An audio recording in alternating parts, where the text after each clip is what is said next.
negative consequence on us in the West, especially in the immediate emergence of the pandemic, because what we did was we rushed to imitate a totalitarian state. We thought Chinese lockdown, we better do it. It's like, really, we better do what the CCP did. Well, that's what we did, and we'll see. We don't know what the consequence of that is yet. We'll see. Not good, in my estimation. And certainly the Johns Hopkins studies. It's only a partial study. In some sense, they've done the cost-benefit analysis. Costs so far, we have no idea what the costs are of having kids in masks for 2 years. We have no idea what the consequences are. What that's done, especially to introverted kids who have high negative emotion, because they're going to be looking for a reason to hide anyways. And who knows what that's done to their psychological development, both as children and as adolescents. We'll find out over time. But we haven't paid the price for the pandemic lockdowns even a little bit yet. Did we destroy our economy? Like, these things take a long time. You know, they say if you're piloting an oil tanker and you detect an iceberg in your path, you can see it. You've already hit it. Because it takes so long for you to turn that it's too late. Well, in some sense, these huge systems that we're a part of are like that, is that you can't tell when they're broken because they take a long time to fall over. And I don't know if our system is broken, but we're going to find out. And I don't know if the pandemic lockdowns broke, and maybe they didn't, and hopefully they didn't. I mean, I was in New York City, in Manhattan, a month ago, and it was the first time I'd really gone out anywhere other than Toronto. I'd been to New York a few years before, and it's a bouncing place, Manhattan. I love New York. It's such an amazing city. You know, the fact that Manhattan can even exist is just an ongoing, absolute miracle. 7 million people compressed onto that island, and it's pretty damn clean, and it's pretty safe, and it's really cool, and there's something to do all the time, and you can walk around free, and like, that bloody place is a miracle, that's for sure. And it looked pretty good. I thought, isn't this something? These people have been locked down for like 18 months, and this place isn't on fire. It actually, it's pretty clean. Most of the businesses are still open, and isn't that a bloody miracle? And which it most definitely is. And so let's pray and not be too resentful about all the foolishness. Let's pray that we wake up and we treat the pandemic like the flu, and we get back to something resembling the normality in Florida, and we put this behind us, and we don't get too upset about January 6th, and we don't get too vengeful about the Democrats and the radical left, and we elect someone half-sensible to run the Republicans, and we carefully weave our way through to a peaceful future. Let's pray for that, because the alternative is pretty damn dismal, and I don't think we have to have the alternative. One of my mom's baseball teams.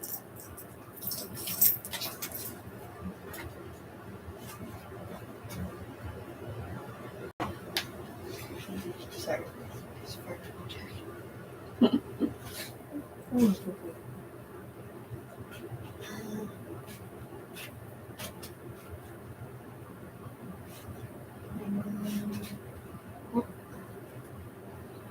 Help suspend the operation of Canadian ranks. The police have therefore been given certain extraordinary powers to rifle search and arrest of foreigners, to detain prospective persons without the necessity of laying specific charges immediately, and to detain persons without date, and such phone calls. And I found this is the case as I am showing you that.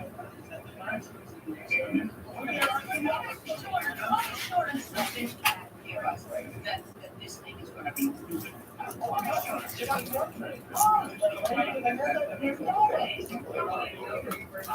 so what about consider the fact that neither short-term remedy is likely to give us what we want. So what about the effect of both actions in the long run? People like me talking to them about a Germany in 1932 or 33. What happened in 1940? No, it isn't. It started the same way. Wait, how did this happen? Why react as if this would never happen here? It does happen here. And the little matter was afraid, and now the little matter next one is back to I remember 1983 when Linda was slammed by a car in my car.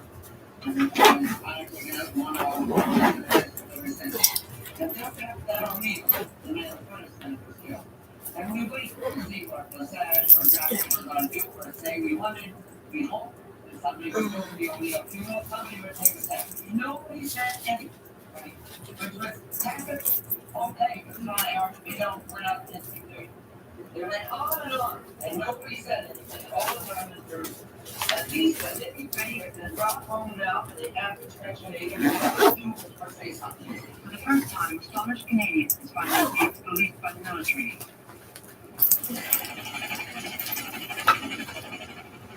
Students and graduates react.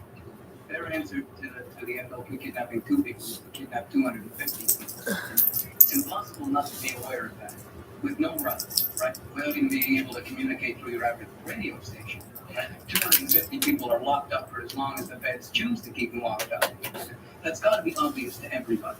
The public has to be aware of the fact that the FLQ did something political, and the answer to it was something political. That the FLQ was talking politics. And politics has to do with what they do. It has to do with who's screwing.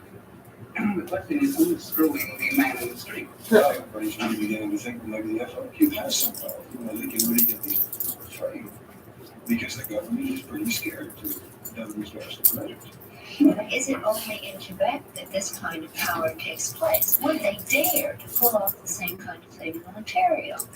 Yeah, I mean, in our Quebec, people regarded as a bunch of, idiots who can be pushed around and treated like idiots. As the FLQ says, I think so totally oppressive. You can just bring in the troops and nobody gives a damn one way or another. Would this happen in Ontario? Would it happen in British Columbia? I don't think so. The matter of like eluding themselves that they're in a country called Canada, and separatism is now a very respectable idea. It's been around for the past few years. The PQ got 23% of the vote. They're going to get more next time. And I think probably in like 10 years, 5 years, like separatism will be voted in by the people in a very peaceful manner. Do you think that would happen in 5 years if the people voted in separatism? Well, do you think it could really happen? I mean, fuck, they're not going to let, if this kind of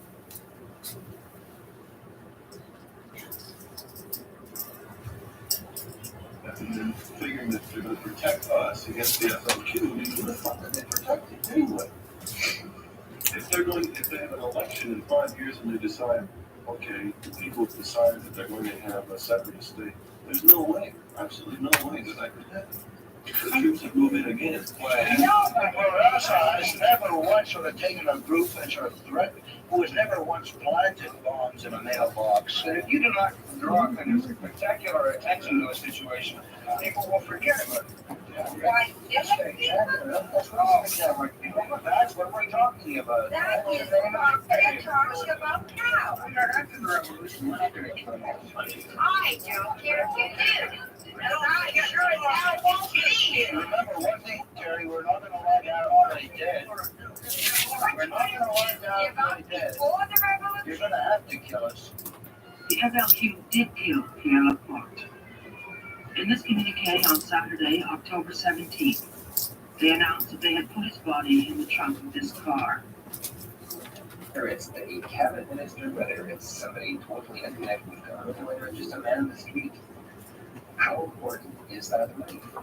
It's not this at all. A government which wants to govern has no choice. They have to do what is necessary in order to continue over the process of government. Let me ask you this. Are there any of the demands that you think should have been given? No, not a single one. They decided that they were definitely not going to give up the 23 prisoners. They decided they had to bring them soldiers. But I give them credit for spending 4 or 5 days in negotiating, seeing what they could do. And we see that, in fact, the FLQ went down from 7 demands to 2 demands. In fact, when the negotiations were made at all, it was very wrong. You cannot negotiate with people whom you condemn because they have no recourse. If you consider these people criminals as they are, how can you negotiate with criminals? Well, then aren't you reinforcing them to pull the trigger? Yes, If you talk like yes, that. yes, yes. Well, what is Unfortunately, you are cruel, but you have no choice. Eventually.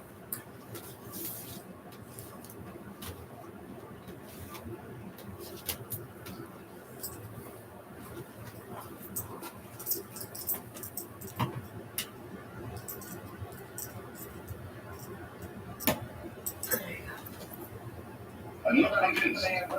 You can speculate both ways. Right, but the people never decided on this war measure act. To me, it was one man decided this thing, and did it on his own.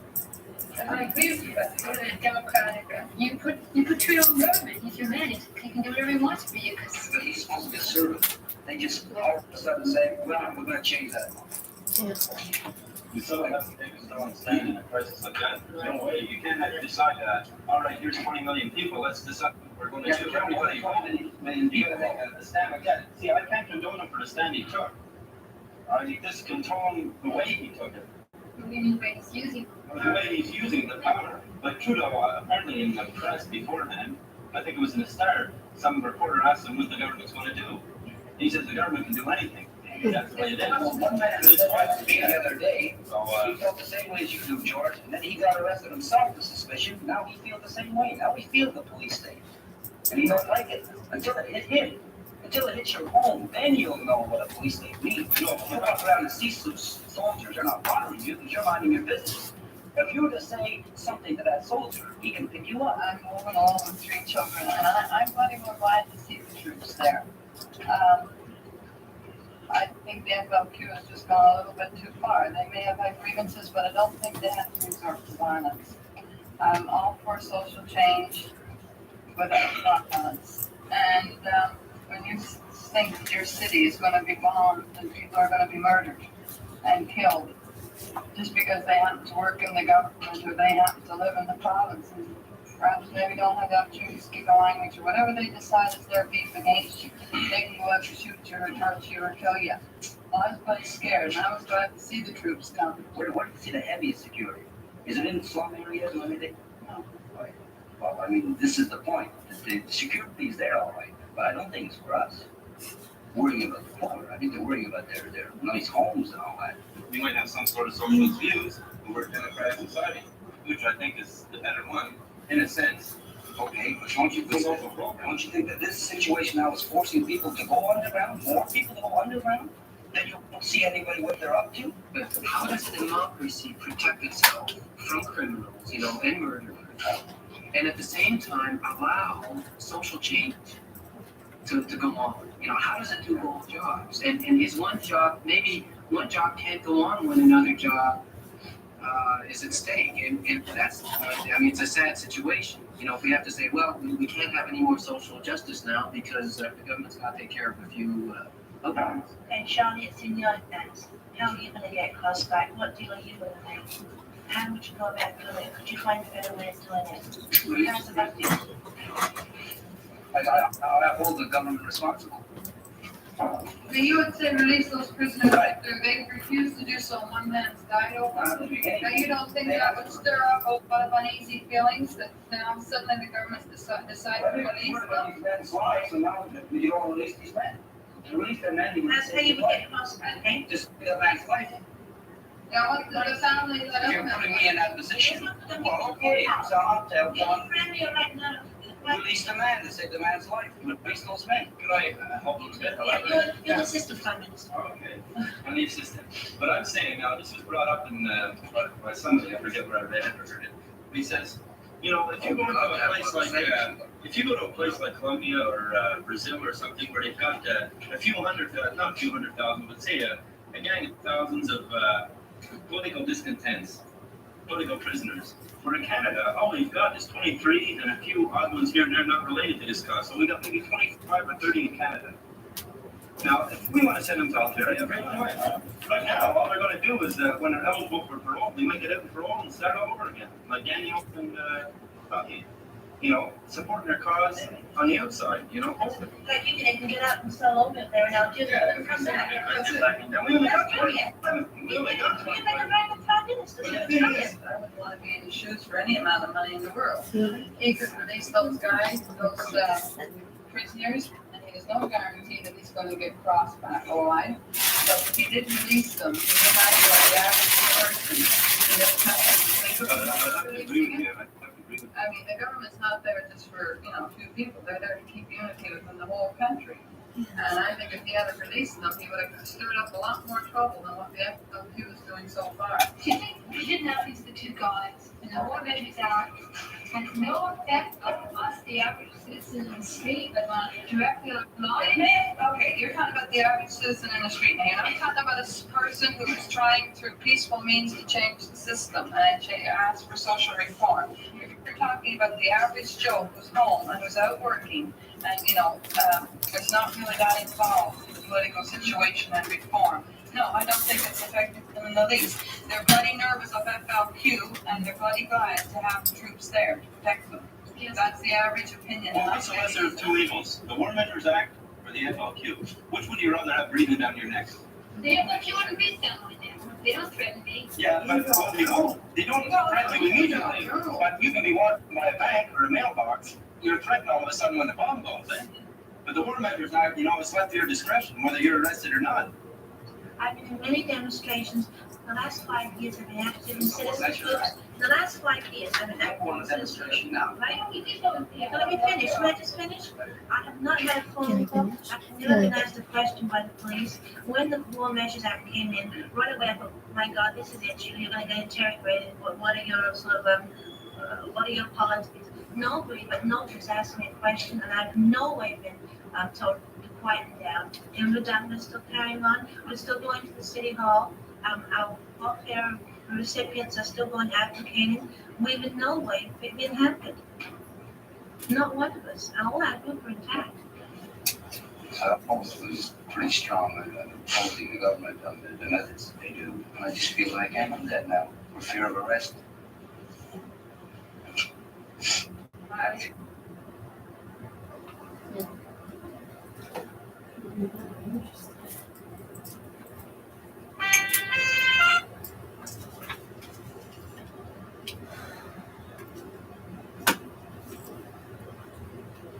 War! What is it good for? Business, the media, the government. Does that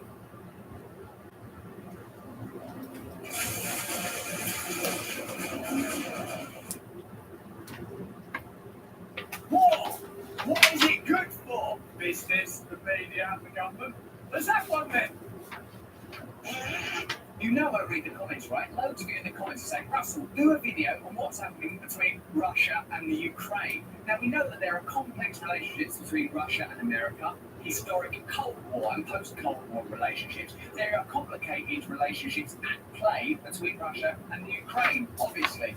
And I reckon one of the reasons we feel like it's difficult to understand what's actually happening is because we know that the mainstream media benefits in terms of ratings and therefore in terms of advertising revenue from there being a war. And we know that the military-industrial complex benefits from there being a war in terms of sales of munitions, arms, and various other facilities. So how, in such a complex machine of duplicity and obfuscation, are we meant to understand the actual facts? Well, let's do our best in this video to break some of that stuff down. As 100 religious, social justice, and veterans groups demand that President Biden stop escalating tensions over Ukraine, the White House continued to warn of a potential imminent invasion. People keep saying this war's going to happen. How can you schedule wars? There's going to be a war Wednesday. See you there for a war. The tension shouldn't be escalated either, should they, by Joe Biden? Whatever you think of Joe Biden, and I read the comments, so I know what you think of Joe Biden. He certainly was elected on a kind of platform of no more of these unnecessary wars. And you felt like that, if you support someone like Biden, like, don't escalate this war then, particularly not if it is for the kind of interest I've already lined, economic interest, media interest. If that's what's behind it, then stop it. During Friday's White House press briefing, Jake Sullivan, Biden's national security advisor, said that Russian military action could begin any day now. Even as Ukrainian President Volodymyr Zelensky discourages panic and downplays the idea that a Russian invasion is imminent, American officials are portraying armed conflict between Russia and Ukraine as inevitable and US military support of Ukraine as necessary. He's the actual president. Oh no, I don't think there's anything to worry about. It's okay, it's not for war. No, there's gonna be a war. not Vladimir. Essentially, that's a pincer movement, isn't it? It's inevitable. Our support is necessary. That means there's no decision to be made. They're talking about it as if it's meteorological, as if it's just a weather system that's happening that you can't do anything about. And obviously, we have no choice but to support them. But I suppose a side effect of that is that we will make loads and loads of money. Now, I'm not saying there aren't complex issues at stake. I'm in no position to make such a verdict. I don't know enough about it. But I know that as a discerning viewer of media, and I know that's what you are too, that it raises questions. Journalist Joe Gill wrote, in the 21st century, the media war is a critical element of any pre-war planning, and this appears to be reaching its crescendo. Oh, so that's the bit we're in now. We're in the bit now where they prime us for a war. That's the bit where you sort of like, if you just ask someone on the street, is it going to be a war? Well, it seems inevitable. What's necessary? Where do you hear that? Television. The narratives repeated in the Western media are so thunderingly pro-Ukrainian and anti-Putin that it's hard to extract from the simplistic framing the complex nature of the conflict. By talking up the inevitability of the war in Ukraine against Russia, Western intelligence agencies and their media outliers are implanting the idea that the war has already started.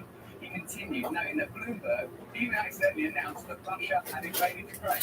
Bad news, everyone! Russia has invaded the Ukraine. Oh, sorry, that's not till tomorrow. We're still making a few missiles. Noting that the US and NATO are pouring in high-tech weaponry and training up Ukraine's armed forces, making it a much more military capable foe. That's why it's been doing this thing. America, they coming over places. Okay, guys, you need some training. What? There's going to be a war. Why? Because we said so. Get ready for the war! From where the Russians are sitting, the deployment of billions of dollars worth of new US and UK military hardware on its borders is a sign of escalation rather than defense. So, of course, we are presented with information along the lines of, hey, it's necessary in terms of defense to get all this military hardware over there defensively. But from a Russian perspective, if we were watching a Russian news outlet, what they would say is, no, what that is escalation. You're bringing weaponry into neighbouring territory with whom we have historic conflict.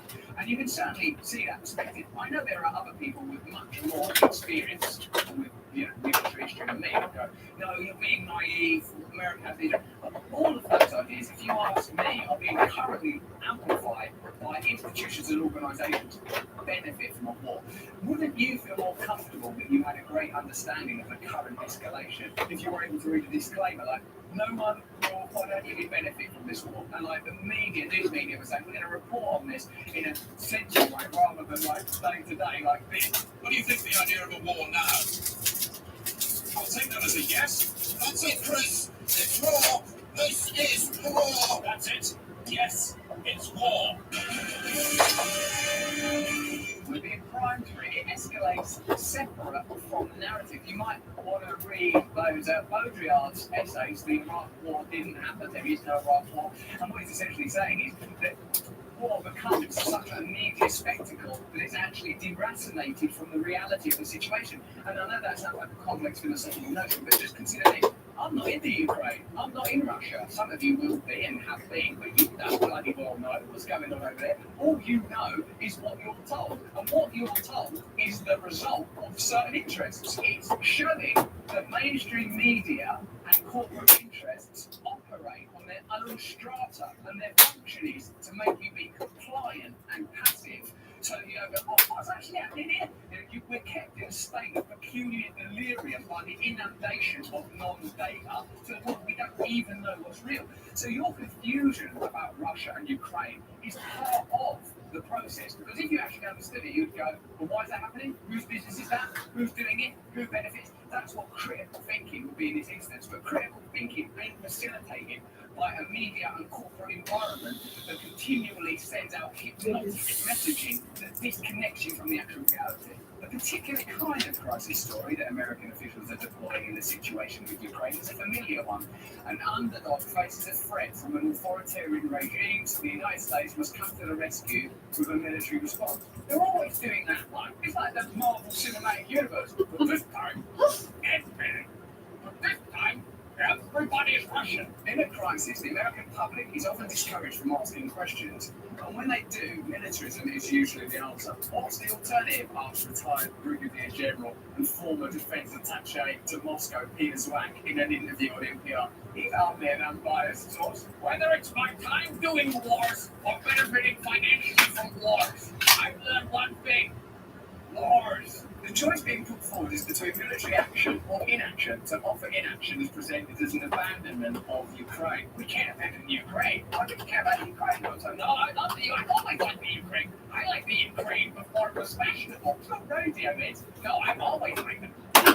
Ukraine full stuff over there. So acts restriction is lethal weapons, specifically Javelin anti-tank missiles and Stinger anti-aircraft missiles. Admittedly, they sound cool, but it's terrifying, and the US is delivering. In just over a week, the US made 4 shipments of weapons to Ukraine, a move that has US arms manufacturers anticipating soaring profits for their shareholders. Some of the largest weapons companies in the world, Raytheon and Lockheed Martin, have been openly telling their investors that tensions between the countries are good for business. And General Dynamics, meanwhile, is boasting about the past returns the company has seen as a result of such disputes. Here we go again. Jeremy Scargill, co-founder of the Intercept wrote, retired Pentagon officials on the payroll of the defense industry are presented as experts. Yeah, that's what the tag should be. Retired Pentagon official on the payroll of the defense industry. They should tag them like that, often with no disclosure of their financial conflicts of interest. Misinformation, anyone? Is that misinformation? And once the shooting starts, mainstream pundits will drop any remaining pretense of journalistic integrity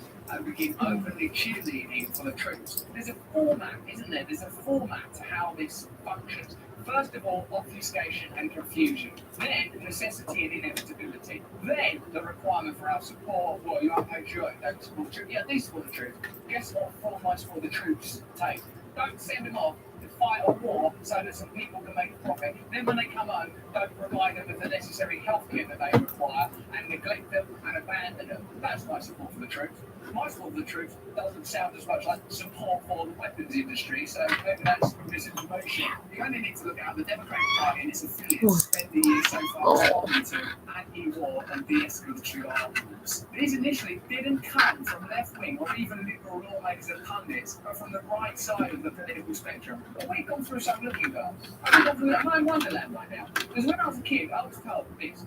The right wing, they want wars. The left wing, they want them for the people. They're for basically for the people. There's some complexity and there's a middle ground, but that's basically it. Doesn't mean anything anymore, does it? Doesn't mean anything. Maybe the most prominent of all has been Fox News' Tucker Carlson. As far back as December 21, was admonishing Republicans for goading Biden into being more aggressive. Since then, he's continued to question Ukraine's strategic value to the United States and argue against war with Russia. Carlson's broadcast reportedly led some Republicans to adopt his same position on the Ukraine crisis, a notable shift for the party that's typically never met a war it didn't want to charge into.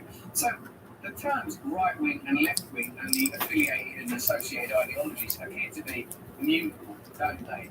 And it's telling that even as Carlson continued to broadcast vile agitprop calling for the banishment of the homeless and fear-mongering about immigrants and stuff like that, blatantly disagree with, it was his entirely sensible position on the Ukraine that got the most aggressive, widespread pushback from the liberal Democratic side of the spectrum. Criticize the homeless all you like. They're smelly and they're expensive. But you do not criticize our profitable wars. The liberals. On CNN, host Brianna Keeler accused Carlson of having a pro-Russia stance. Tucker's propaganda is very convenient for Russia. Like, you see that dude, Tucker Carlson? He ain't like, oh, Mr. Putin, how's it going, sir? He don't care about Russia, does he? He don't care. Ronald Reagan's son said, I don't want to throw words around like traitor or traitorism, but that's coming pretty close. It's on MSNBC where this kind of rhetoric is on overdrive, with talking heads accusing Carlson of shilling for Vladimir Putin. No one's got any morals, have they? No one's got any connection to any ancient principles of care and love. When they're saying stuff on MSNBC, and then they'll say, it's our obligation to help the people of Ukraine. They're in a lot of trouble over there. Well, no, they can't have that kind of crap.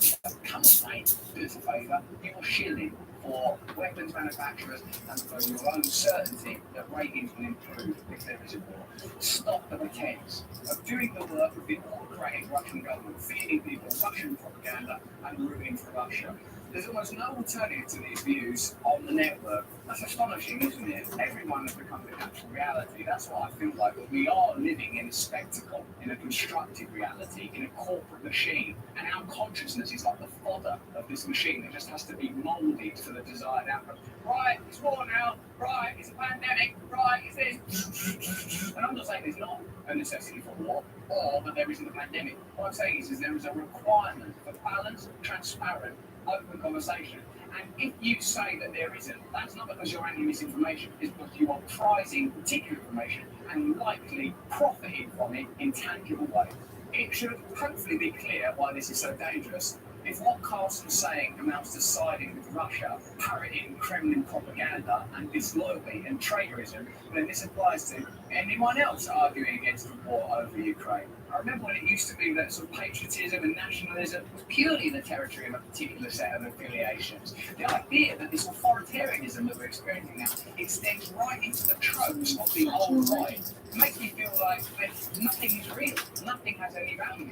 Here is the poisonous fruit of the Russiagate nonsense, which even some leftists skew with, believing it's a harmless way to undermine Donald Trump in the short term. Instead, what's happened is that a liberal establishment that endlessly compares Trump to the demagogic Joseph McCarthy has now wholesale adopted McCarthy's style of reckless accusations and disloyalty charges, sprinkled with the Bush-era tendency to equate opposing war as being on the side of the enemy. Isn't it extraordinary that these particularly unpleasant interludes in American history have coalesced under an apparently liberal, progressive, democratic government? It makes me think these labels don't mean anything, but all anyone cares about is the ideological pursuit of their own gains, their own profit, their own financial interests. The result has been a marked hawkish turn on national security among the left of centre public, tenuously construe anything as serving Russia's interests, and that idea becomes automatically illegitimate in the eyes of a large chunk of the US public. What we end up with is a powerful disincentive after all. Who wants the trouble of being blacklisted from cable news, or worse, facing news cycle accusing them of doing Putin's work? So there may well be a war between Russia and the Ukraine in the next day or two, who knows? But what we can now tell for certain is that there are interests at play that would benefit from there being that war. And perhaps the reason we find it hard to understand the true reasons for there being that conflict is because the reporting on the war is confusing and beset with all kinds of conditioning and prejudices around patriotism and saying this is good and saying that is bad and you're pro-Russia and you're a traitor. It's once again obfuscated in endless rhetoric that is designed to benefit the interests of the powerful, be that the military-industrial complex or the mainstream media. Who knows? There may be legitimate reasons for a war between Russia and the Ukraine, and there may be reasons to support one of those sides in that war. What I will tell you with a degree of certainty is that unless money is removed from that situation, and unless you de-school yourself from the bugging you receive from the mainstream media, you'll never know whether it's right or wrong. Now I'd like to see you do that, right, Stelco? That's just what I think, though. Tell me what you think in the comments below. Do you understand it a little bit better? Is there something we should add? Is there something that we've missed here that you'd like to see brought to the forefront? If you enjoyed this video, have a look at this little guy. Or maybe have a look at this little guy. It's up to you. If you're not a member of our mailing list yet, sign up. I'll tell you exactly what I'm up to, where I'm on tour. I'm in the UK, March, April, May, all over the place. Come see me live. It's fantastic. Most importantly, Please don't stay free. comment, because I'm over. It's the only person watching. There's that. I was like the only one's watching is my mom. Yeah. There's like the person is watching my father. He was like, this is crazy. I'm like, are you watching the video? Creep. Where are you? Did I?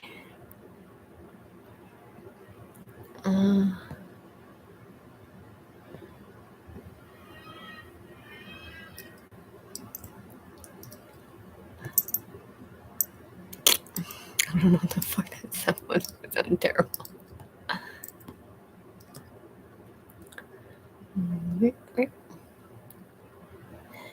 Nope. Nope. Okay, I gotta turn this shit off.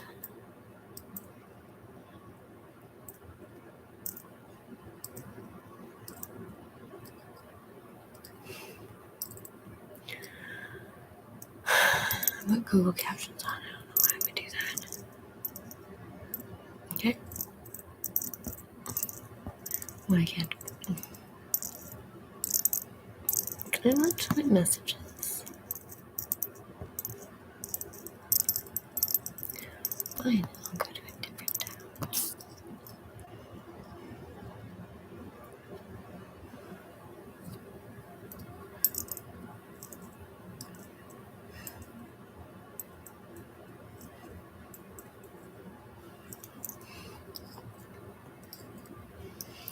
Okay.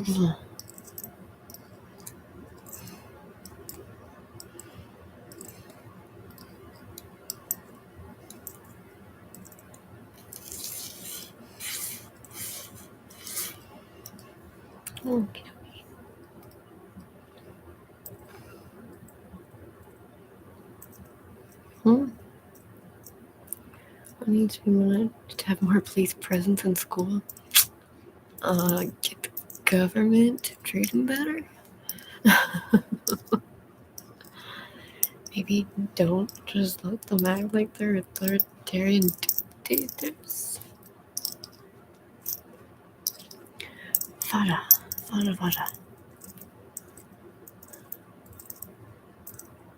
Ooh.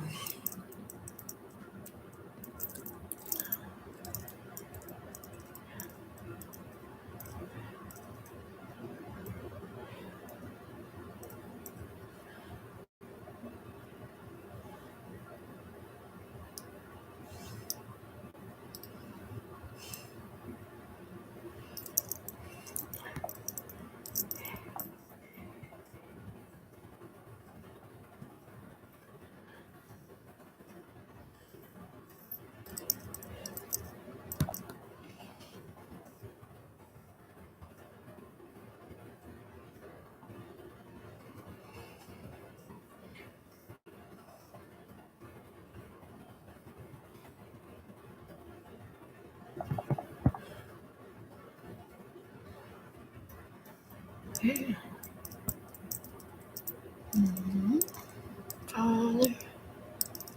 Nope.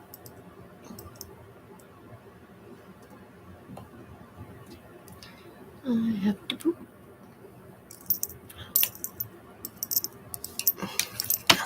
Not pooping. That's not what I mean.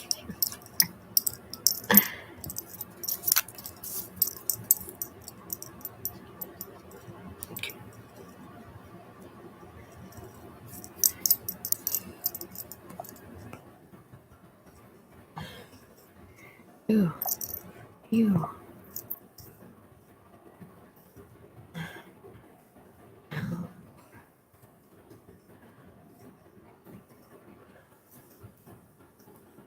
Mm-hmm.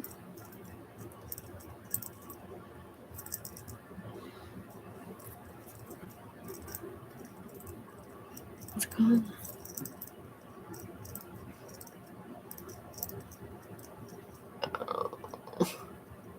Can feel it. Oh.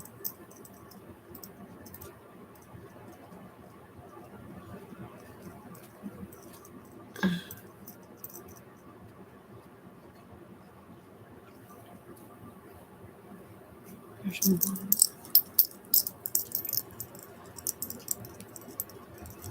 Later.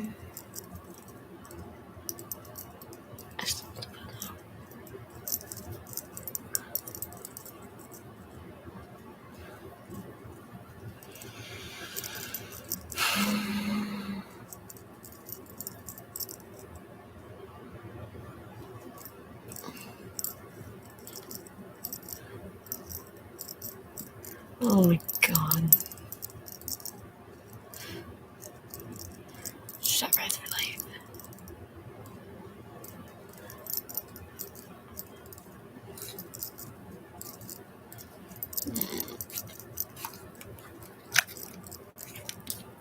Oh jeez. What's the matter?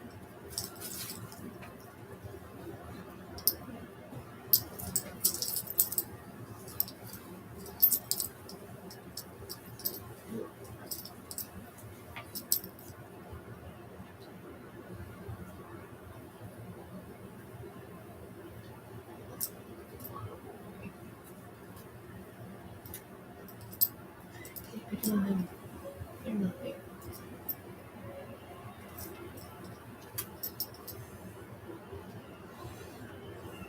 This thing.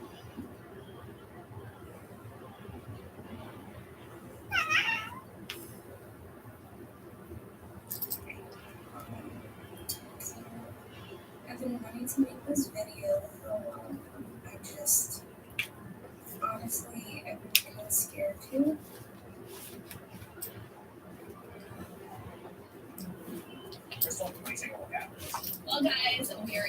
2022 now, and the writing's pretty much on the wall for Democrats in the midterms. The House is gone, the Senate very likely is too, barring some totally crazy and unforeseen event that completely turns the political landscape upside down. It's going to be an ugly one for Dems. We've laid out for you the deeply revealing GOP strategy of literally running on nothing, not even bothering. Now, just to change the subject a little bit, do you realize that right this second, right now, somewhere around the world, some guy is getting ready to kill himself? Isn't that great? Isn't that great? Do you ever stop and think about that kind of shit? I do. It's fun. And it's interesting and it's true. Right this second, some guy is getting ready to bite the big bazooka. The big bazooka.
Effectivement, barrer la route.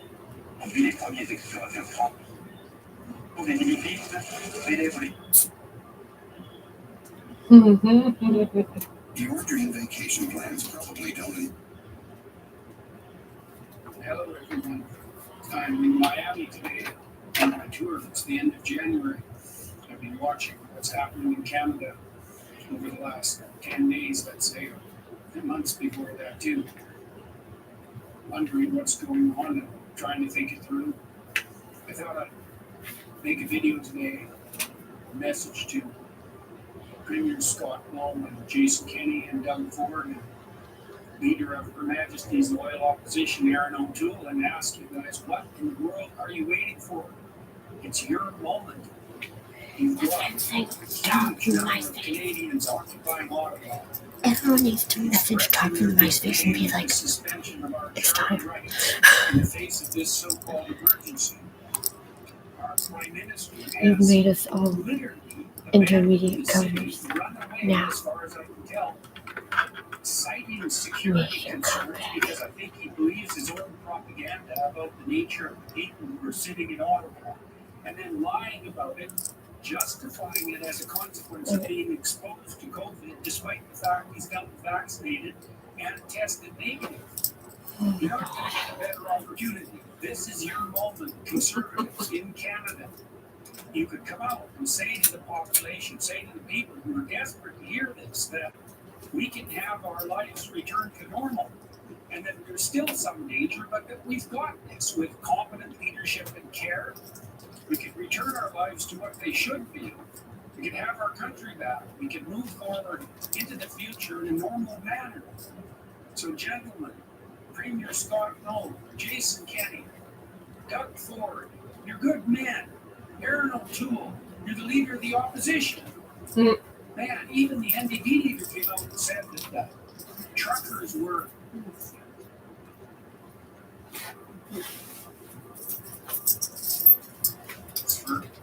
for all intents and purposes, the opposition, your opposition, our government is in disarray. And the people are doing everything they can to make their wants known.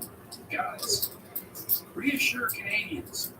Remove these mandates that are crippling our businesses and interfering with our private lives and stopping us from being able to travel.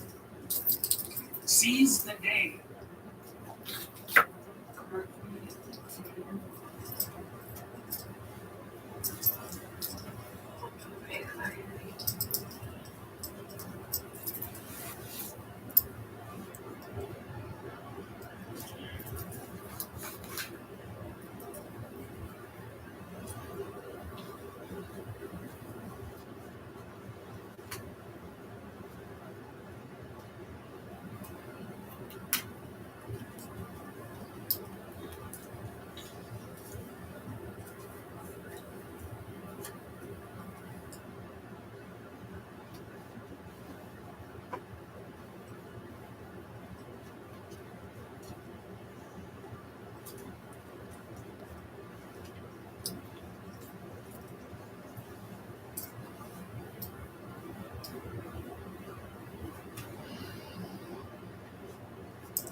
To the Emergencies Act, there are lots of questions about what evidence the government has to invoke it. Section 3 defines a national emergency as an urgent and critical situation of a temporary nature that seriously threatens the ability of the government of Canada to preserve the sovereignty, security, and territorial integrity of Canada, and that cannot be effectively dealt with under any other law of Canada. There are checks and balances in place in the Act, plus legal thresholds that must be met. Those have yet to be spelled out by the government. David Aiken is looking at the legal and political questions that need some answers. David?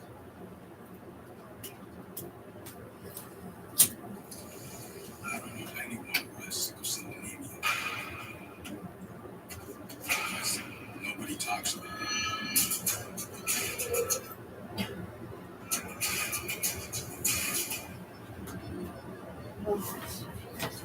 Several experts over the last 2 days have say there is considerable doubt as to whether the government effectively met the threshold for an emergency. So the government of Canada is essentially having to say that these protests threaten the government's ability to preserve the sovereignty, security, or territorial integrity of Canada, which I think is quite a significant thing to be claiming. The Emergencies Act is not there to protect the Canadian economy. which is one of the things that the government has been talking about a lot. And despite press conferences yesterday and again today with the Prime Minister and senior cabinet ministers, the government has yet to provide details or explain why it believes there is a national emergency and exactly what it will do about it. Today, the Prime Minister invoked the Emergencies Act. 24 hours in, and there are more questions than answers. I want to be very clear, Mr. Speaker. The scope of these measures are time-limited and geographically targeted. What does geographically targeted mean? They apply only to downtown Ottawa or to the entire city? Is it one border crossing or all border crossings? One province or several? The Prime Minister did not say.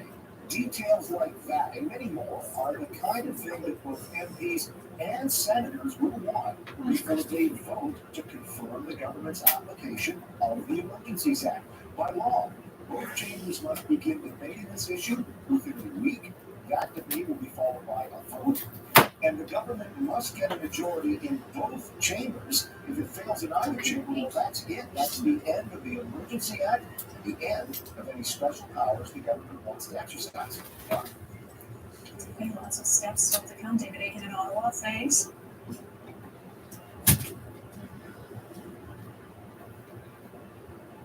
Absolutely right. This is a time for responsible leadership, not crass partisanship. The situation requires additional tools not held by other federal, provincial, or territorial law. It's what responsible leadership requires.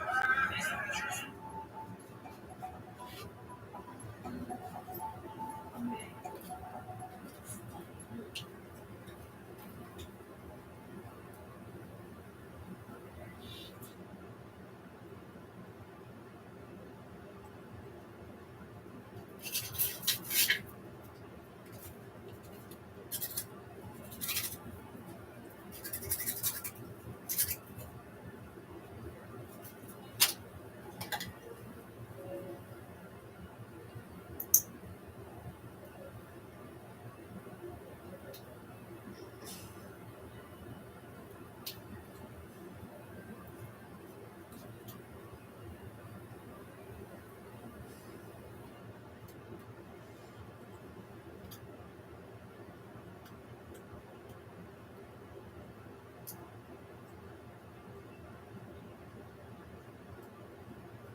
In the shadow of Parliament Hill, protesters have no plans to ease the grid limit.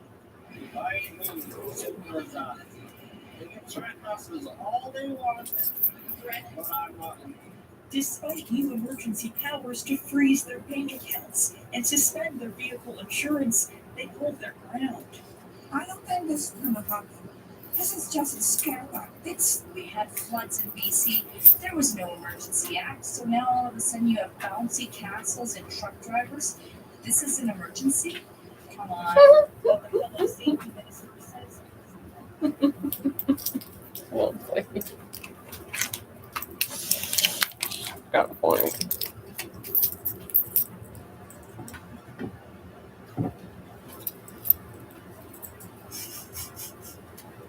Actually, that's just I'm pleased that we're in a position to.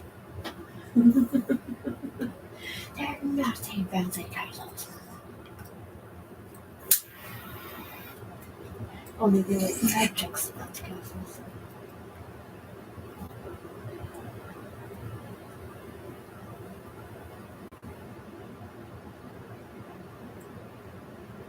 Oh, Doug Ford shuts it down? Thank you. I wanted to ask you about the proof of vaccination certificates as well.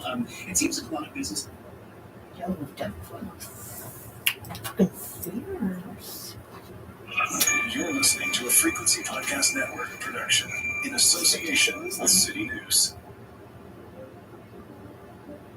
As the protest/occupation in Ottawa enters its third week, it's now Canada's federal government that's promising to take control of the situation.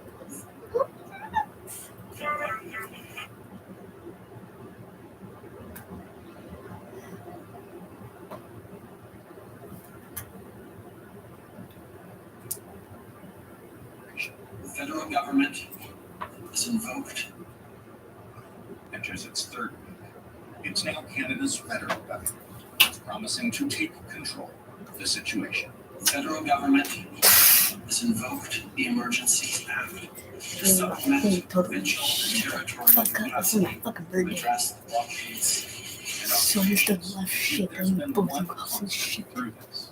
It's been that each level of government somehow seems shocked that this hasn't petered out, that these people haven't run out of money and gone home.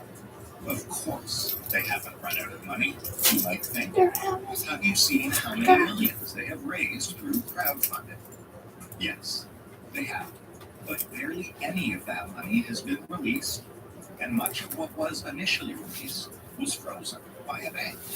And still, every day brings new signs that organizers are flush with cash.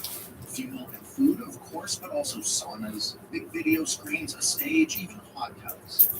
This is an extremely well-funded protest. The government seems to understand this too, which is why they announced yesterday that they will be using the powers that come with invoking the Emergencies Act to stop banks from providing services to those suspected of involvement in the blockades. That gives them power to immediately freeze all those accounts. Not just ones receiving money from crowdfunding sources, but from any large suspect transaction, even those involving cryptocurrency, a method that organizers of the protests had previously touted. This is about following money. This is about stopping the financing of these illegal blockades. It remains to be seen how that will work. But one thing we still don't know is where is the money coming from? Who is donating it? And how has it been getting into the hands of the folks renting the hot tubs and paying for hotel rooms? And what does the fact that it has come to this say about the future of protest funding in this country and about foreign influence in Canada's democracy?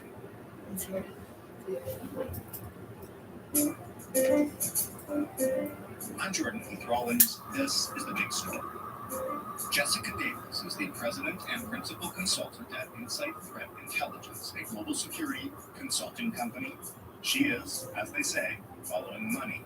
Hi, Jessica.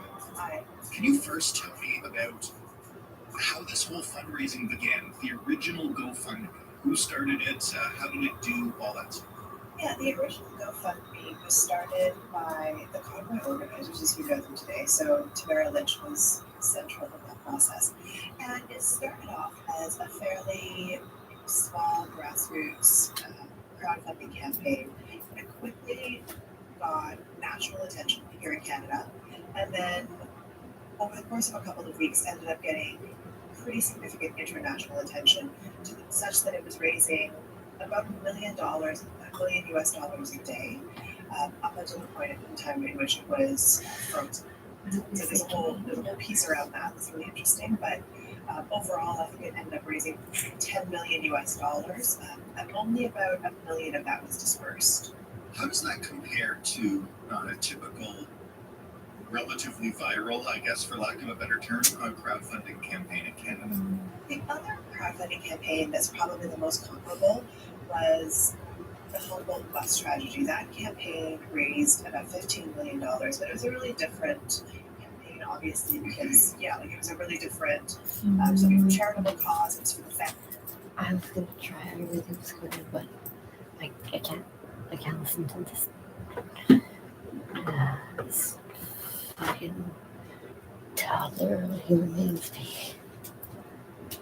Oh my god. I feel slightly number. I can't.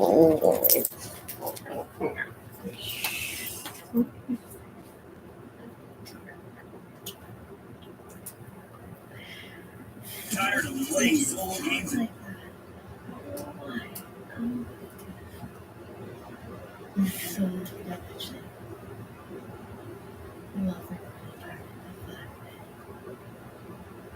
What do you think is the influence of colleges, and how do you feel about the current educational system, period? I've seen large institutions fall apart because. What do you think is the influence of colleges, and how do you feel about the current educational system, period? I've seen large institutions fall apart because they make a fatal error. I think universities are making 7 fatal errors. Top-heavy administration that keeps growing. Okay, increasing the number of part-time, untenured faculty members who have no administrative or academic power. Massively increasing. Insane increases in tuition combined with indentured servitude for students, right? You get a student loan, you can't declare bankruptcy. So that means that the burgeoning administration has learned how to pick the pockets of the young people's future earnings. They entice them into university and offer them extended adolescence with no responsibility, and the price they garner from them is to garnish their future earnings. Crooked game, ethics committees, absolute catastrophe. The dominance of this weird, nonsensical alliance between the postmodern types and the neo-Marxist types, which makes no sense philosophically, given the postmodernists stated what we call skepticism for meta-narratives. Why the hell they've aligned themselves with the Marxists is beyond me, except that I think postmodernism is just a shell game for Marxism. That's another fatal error. The gerrymandering of the grade system. So I think I got 6 there. All of those, they're not good. They're fatal, I think, all of them. And so I think that I don't know what's going to happen to the university system over the next 20 years, but I'm certainly not optimistic about it. I'm at the University of Toronto. There's the European cathedral side of the campus, the older part, and then there's the modern factory side of the campus. And it's so deadening. My building is made out of cinder blocks. You know, my brother-in-law, who's his own sort of genius, calls that hosable architecture. Anything could happen there, and you could wash it away. It's like, and it's just, it's. I have my students now that sit in a classroom like that and look at it and tell me how it makes them feel. Random wires hanging from the ceiling, nothing but cinder block, the cheapest form of construction, nothing that's beautiful, pure, boring, dull utilitarianism with these bare, shiny desks and terrible fluorescent lighting. It's like, it's ugly right to the core, and it's corrosive. It eats away at the heart of the university, which is about the beauty that's eternal.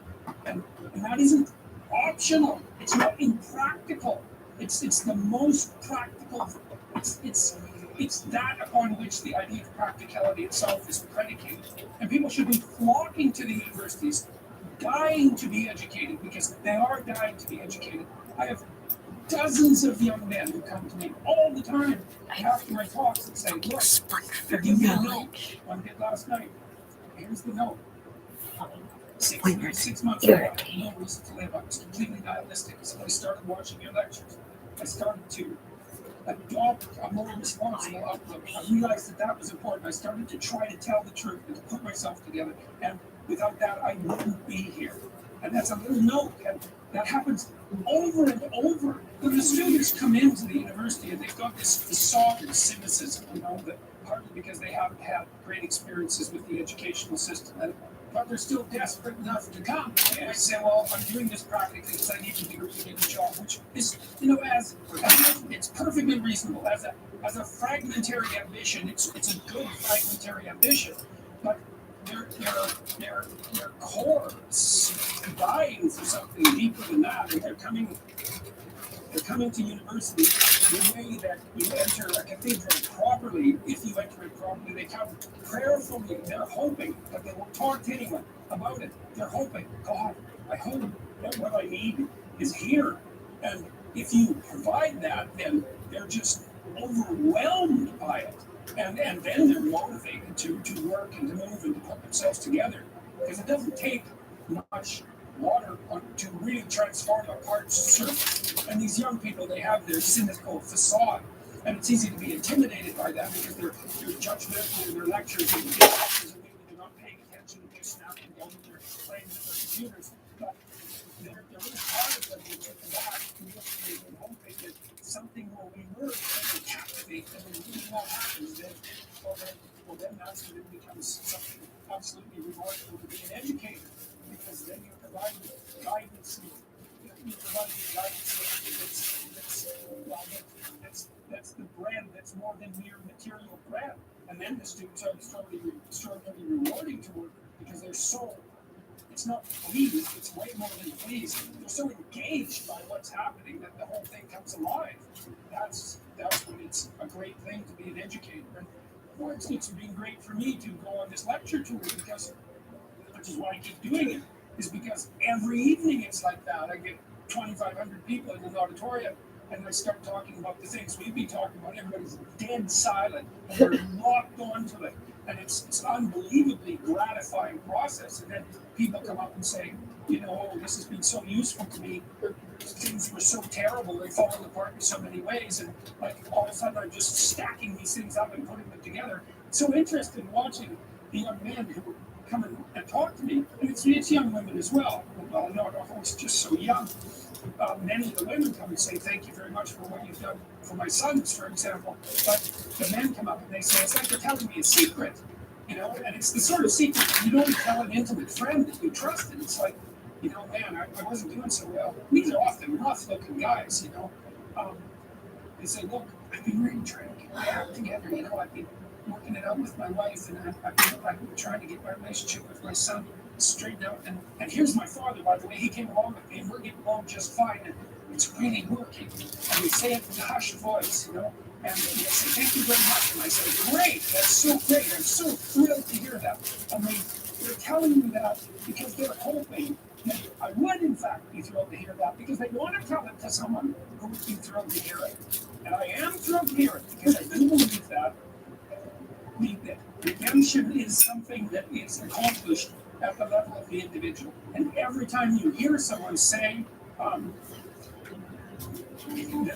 they've oriented themselves properly, it's like a bell rings in heaven. It's exactly that. You come to university in roughly the same state as Pinocchio. You're a bit of a puppet and you're kind of a jackass, and what the hell do you know? And it's chaotic because you haven't found your place in the world properly. And I don't mean merely for career, not that that's not relevant because it is. But it's more important than that. It's because you're a historical creature, because you are a product of history, unless you are enculturated properly, which means you understand your past in the sense that the humanities can allow for that, then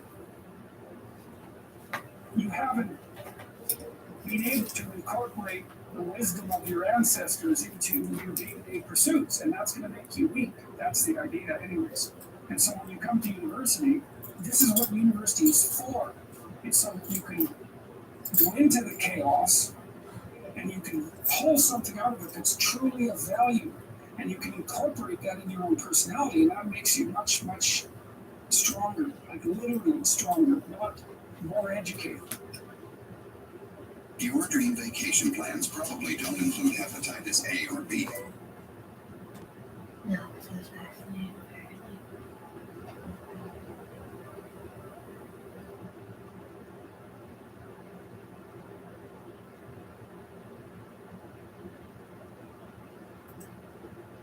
Some pretty revealing polling about just how everybody was feeling about 2024 and the potential Biden-Trump rematch. Go ahead and put this tweet up on the screen. New polling here that shows is from CNN. So among Democrats and Democratic-leaning voters, they asked whether they wanted the presidential nominee to be Joe Biden or to be someone else.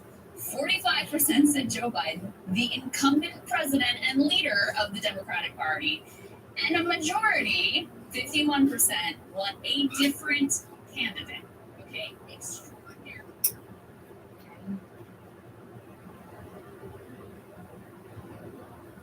The word system in the context of this video doesn't refer to a specific political or religion. The word system in the context of this video doesn't refer to a specific political or religious system. It relates to what seems to underlie it all, what brings about a plethora of human behaviors and mental states like anger and anxiety, mainly a very enslavement to the whims of our environment.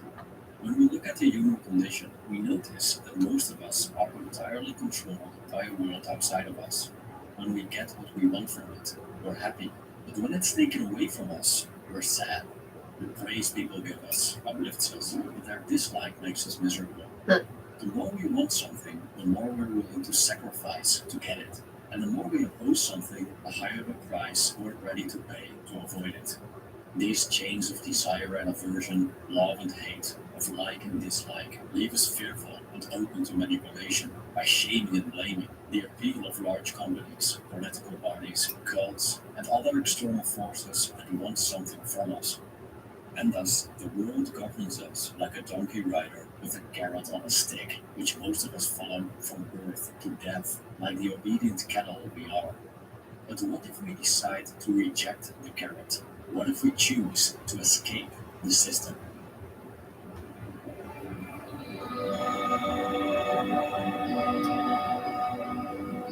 The ancient philosophy of Stoicism concerns itself with obtaining freedom from the whims of the environment. We don't achieve freedom from the system by destroying our surroundings, though, as the external world is not at fault here. The universe does as it does, and even though we have some influence on it, we ultimately cannot command it. Like sunshine, rain, and wind strike our farmers' crops, the outside world imposes on us its inescapable conditions. These conditions themselves are not the system, our enslavement to them is. How come that the waves of fate so quickly sweep us away? How come that even the smallest of misfortunes and tiny bits of luck play our emotions like puppeteers? Stoic philosopher Epictetus explained it as follows, and I quote, "Men are disturbed not by things, but by the principles and notions which they form concerning things. Death, for instance, is not terrible, else it would have appeared so to Socrates. But the terror consists in our notion of death that is terrible. When, therefore, we are injured, or disturbed, or grieved, let us never attribute it to others, but to ourselves, that is, to our own principles." End quote. The system works as long as we add fuel to it. The more we see tragedy and blessing in what's natural and beyond our control, the more fortune determines how we feel. Luckily, the Stoics provide us with the wisdom to escape the system. These are 7 Stoic ideas that might help us replace an extremely vulnerable, erratic, and often stormy mode of living with the tranquil enjoyment of freedom. 1. Being cheerful, whatever befalls. How much time did we waste hoping for good things to happen and bad things never to appear? How many hours did we weep because the future turned out differently than we had expected? Humans have become masters in fighting fate and subsequently suffering the inevitable pain that this brings. Our disagreement with uncertainty is big business, and our fear of misfortune an opportunity to be exploited. Many try to sell us promises for the future, like the illusion of safety, the protection of ourselves and loved ones, the prevention of encountering things we don't like. So, as slaves of our likes and dislikes, we try to trick fate by adjusting our environment to keep misfortune at bay. But we can't put locks on every door of life. We can't police reality's every street and alley. Despite the time, effort, and money spent on protective measures, fate always wins. We, therefore, escape the system by accepting whatever comes, instead of paying dearly as a vain attempt to resist the inevitable. By doing so, we're less likely let others capitalize on our fears, and we'll be less disturbed when misfortune occurs. As Seneca stated, and I quote, "Why then should we be angry?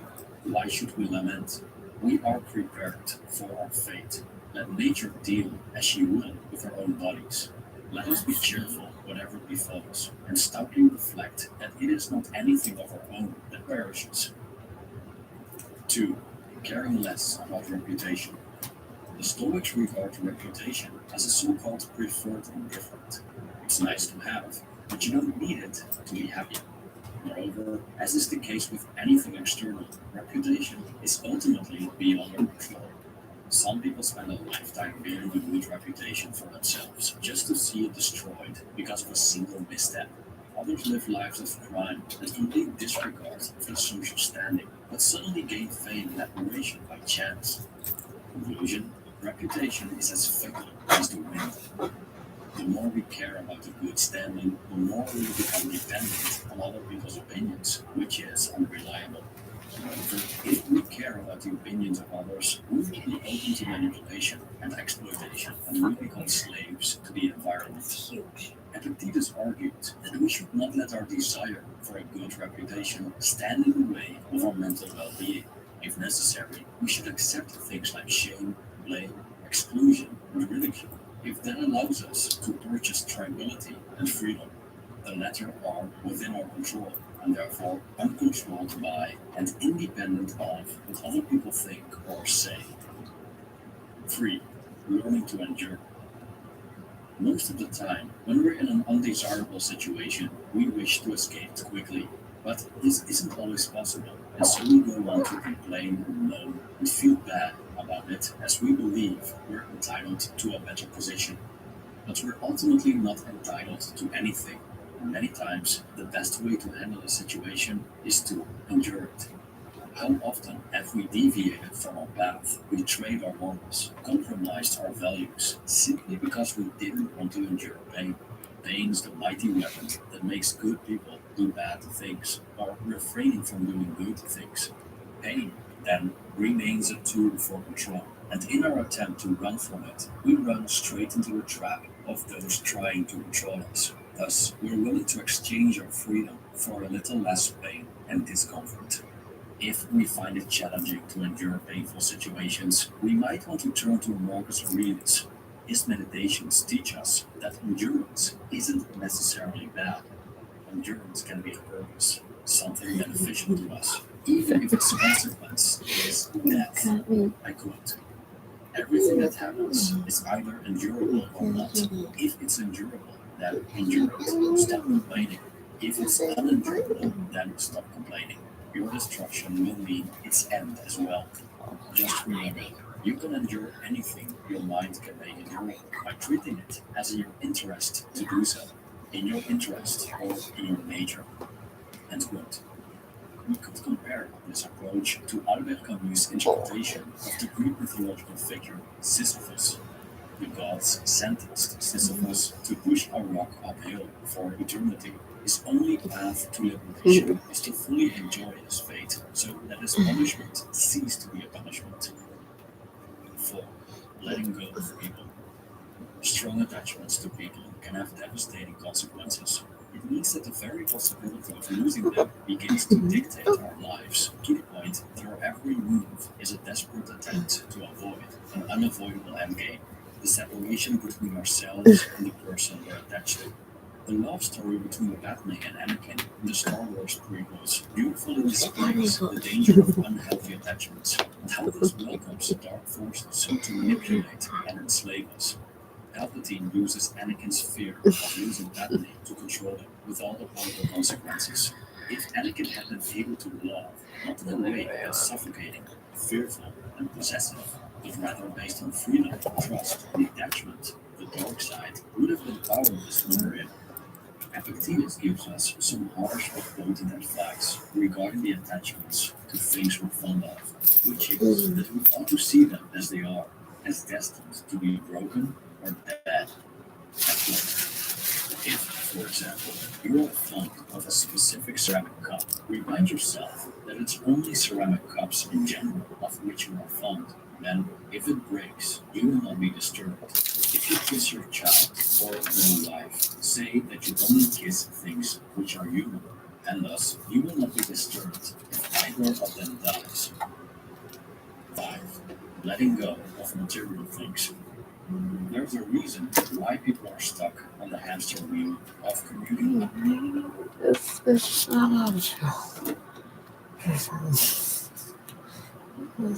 is standard. How old were you? What is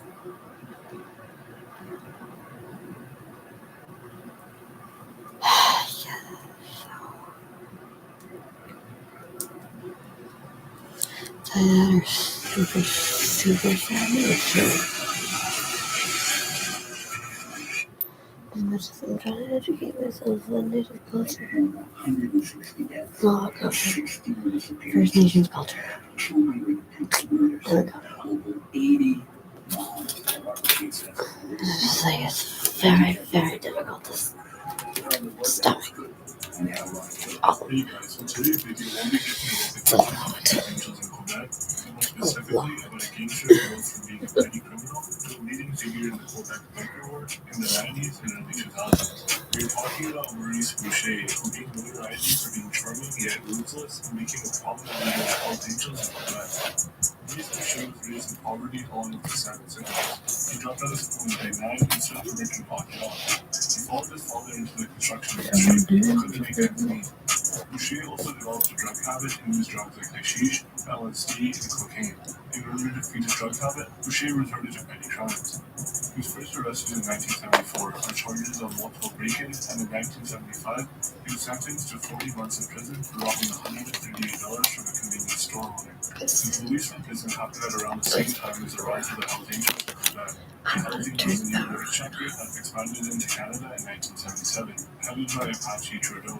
By 1985, the gang had added 2 more chapters to Quebec and had taken over about 75% of Montreal's drug trade, with the gang said to have been making around $2 million a month. Boucher, however, was linked with another biker gang at the time. He and a man named Salvatore were leaders of an East Side white supremacist gang called the SS in 1982. The gang was against non-white immigration and used to beat up immigrants. One of the gang members, named Norman, introduced the SS to the lucrative drug trade. During his time in the SS, Boucher started to make a name for himself by being ruthless and violent.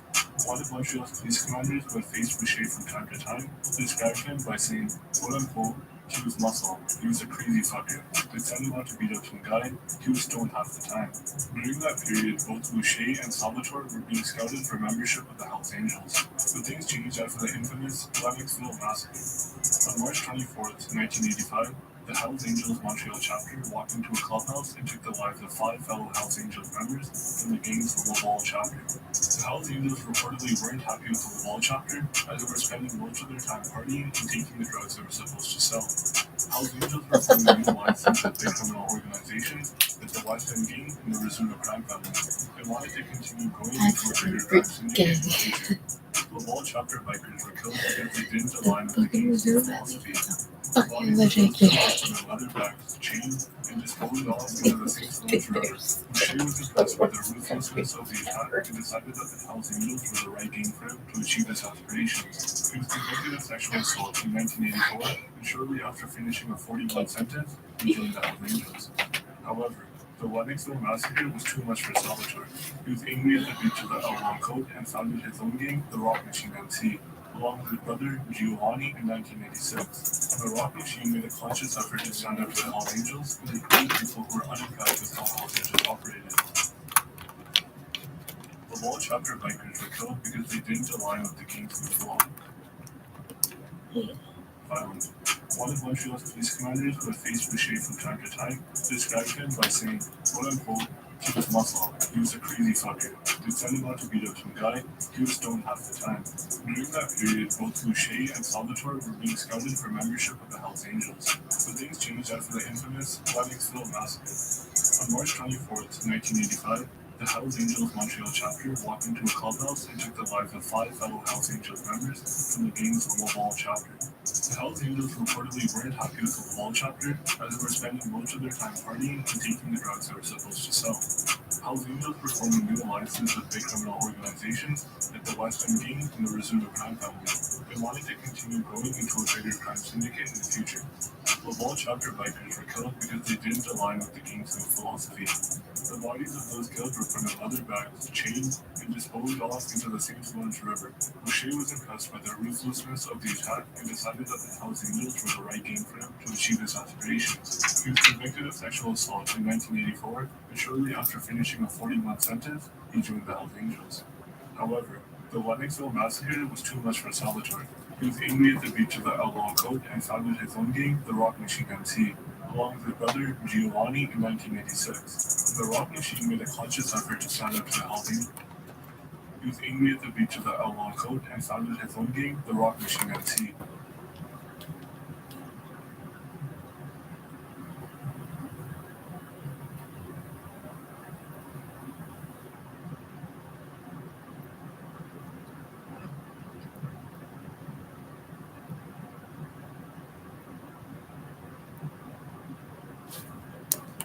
Along with his brother Giovanni in 1986.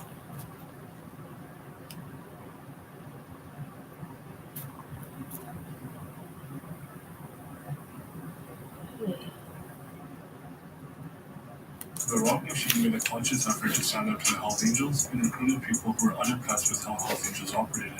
The border drug trade was now divided between the two groups. On the other hand, Maurice Boucher earned a full pass from the Hells Angels in May 1987, just hours after the murder of a rival biker. Later that year, Michael, the national president of the Canadian Hells Angels, fled Canada to Morocco. He had a warrant against him in connection with the Lennoxville massacre. Apache Trudeau turned crown witness, and his testimony sent 39 Hells Angels members to prison. The sudden arrest meant that there was a gap in the Hells Angels leadership, and Boucher filled that gap, becoming president of the Montreal South chapter by the end of 1987. Boucher, along with a man named Walter, started to repair the damaged image of the Hells Angels after the Lennoxville massacre. Becoming president of the Montreal South chapter by the end of 1987. Boucher, along with a man named Walter,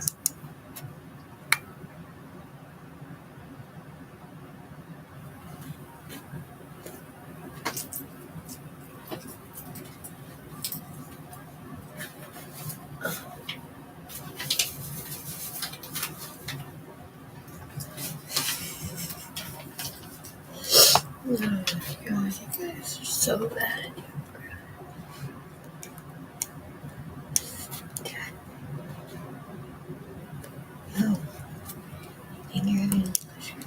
started to repair the damaged image of the Hells Angels after the Lennoxville massacre.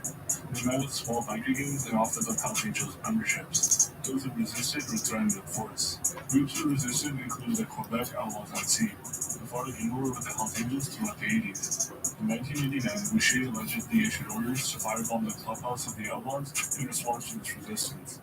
Outlaws Danville chapter president Darquise LeBlanc met with Boucher just one day after the attack and asked for Hells Angels membership. Boucher denied in response to this resistance. Outlaws Danville chapter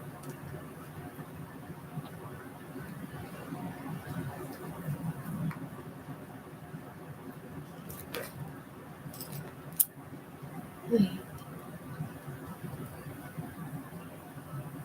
Okay. This is bigger as well. Okay.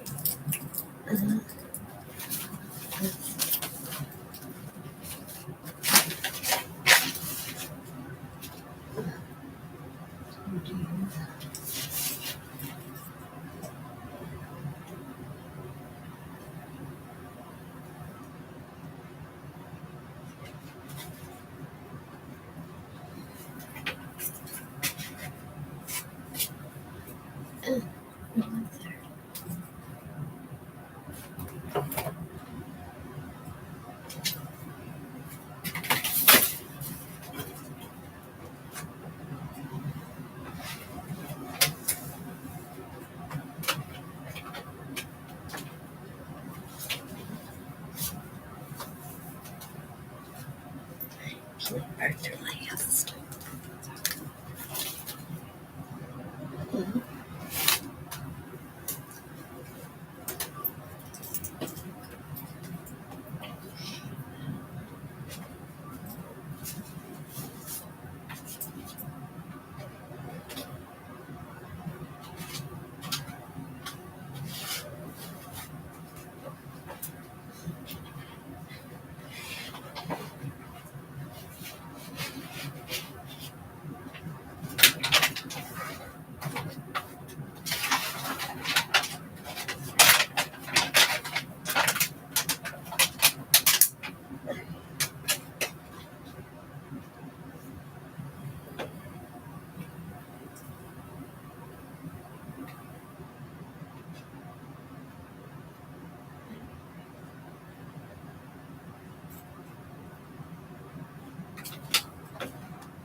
Maybe that's not here.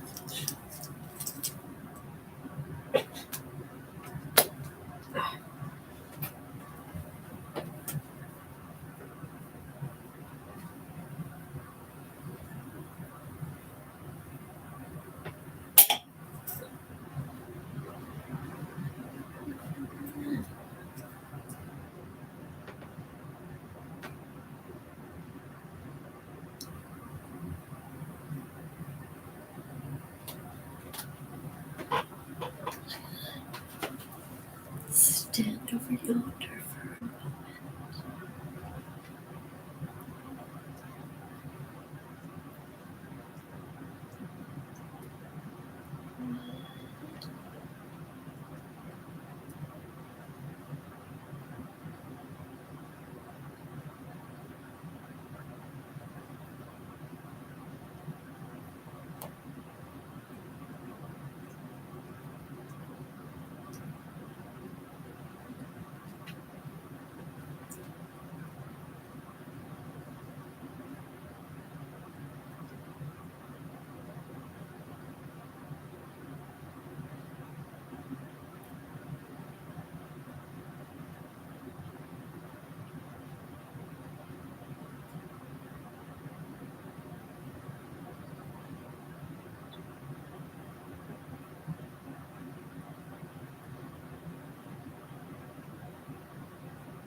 I just don't want to get shot.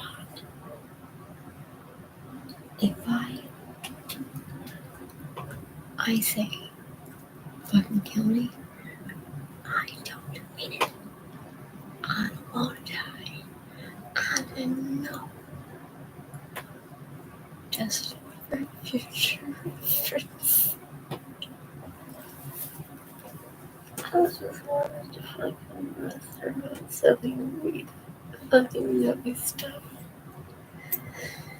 Shit.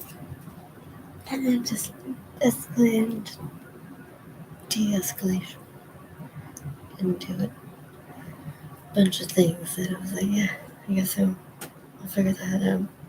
Yeah, can't do that. Try something else.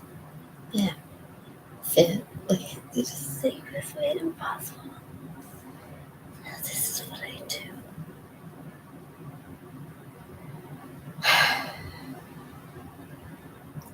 I hate everybody.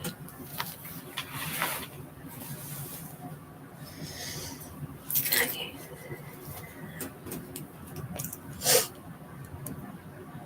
Right. Yes.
Oh yeah.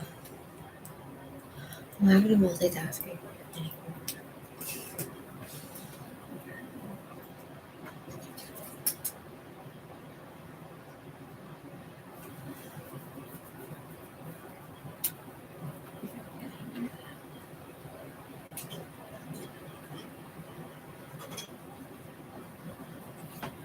Last week.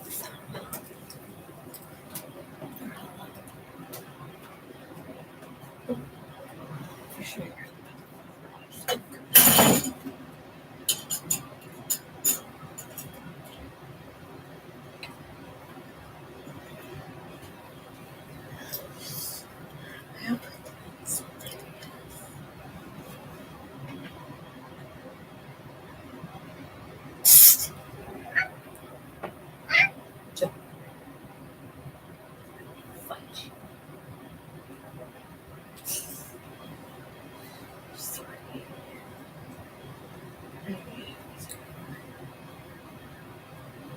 It should not be this way.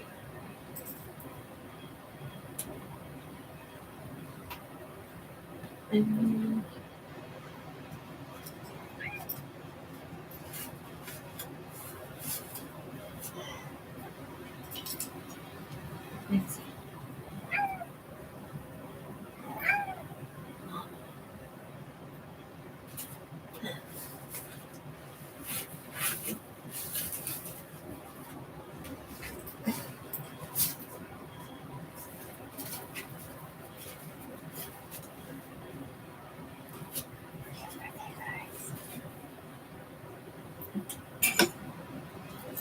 This is my timing.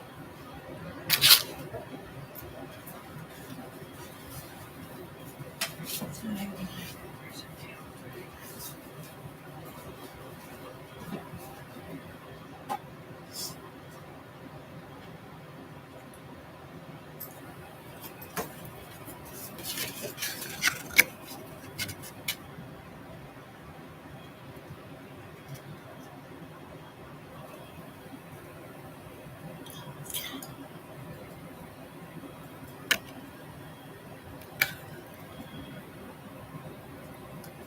That's how you know the camera really hard. Holy shit.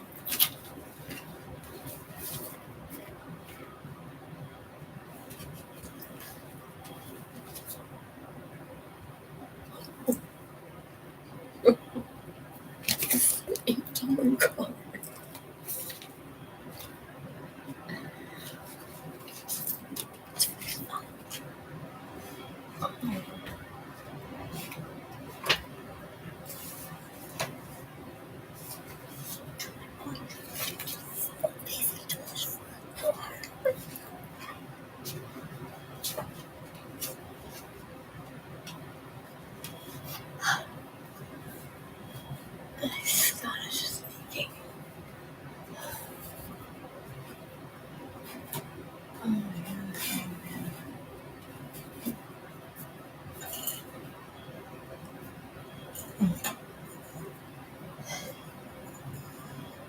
This is true.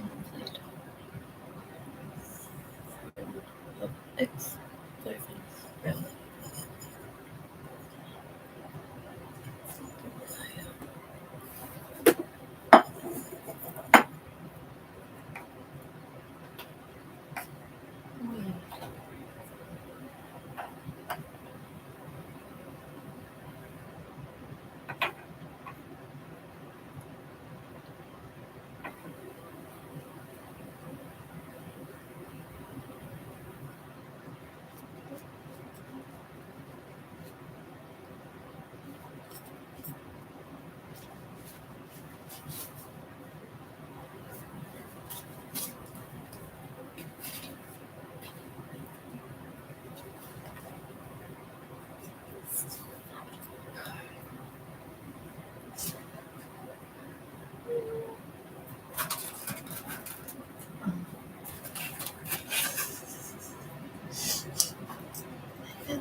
ready to fucking cry.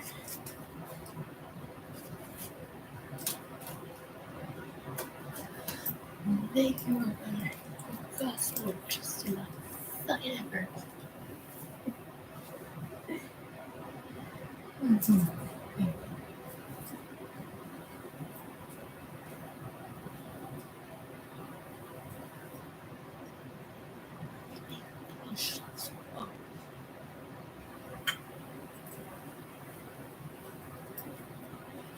What have I done? Damn, down.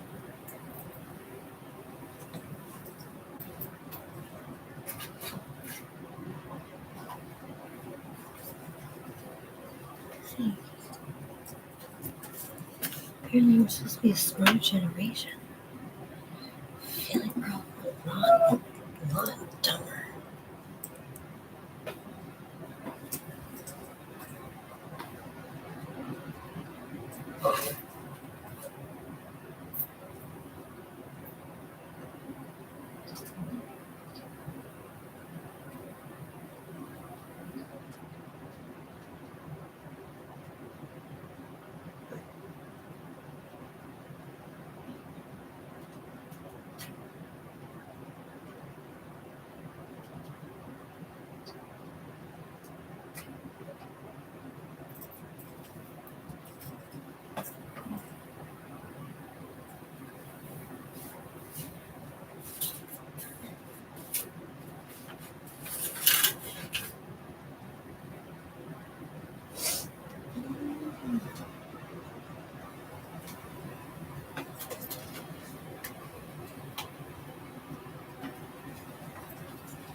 I go with the neighbors usually.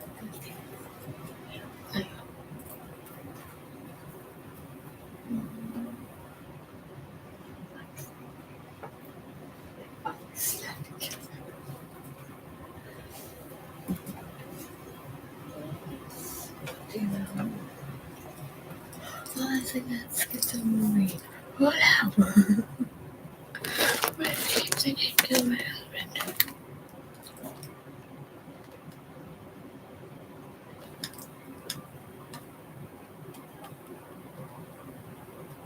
But choosing.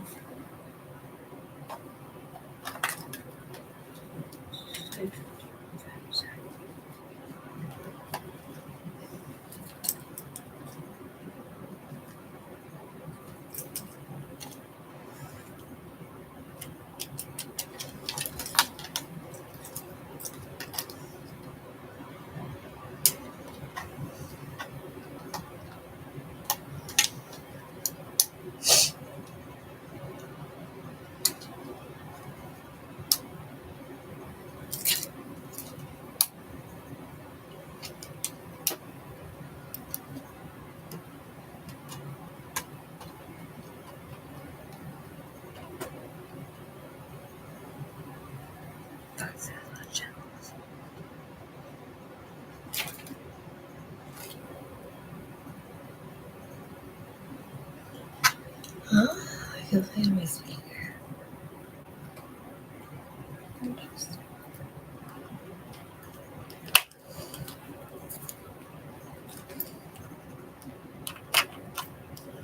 Just don't kill my batteries.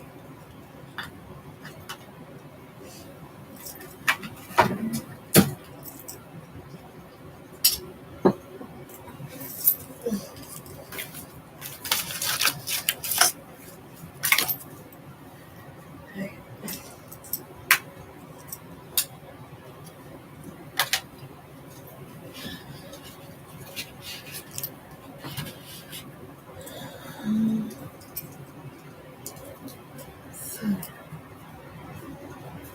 need to take a trip to the guitarist.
trying to make one with a burn. So can I have an extra microwave? Let's start bringing here.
What we deserve food.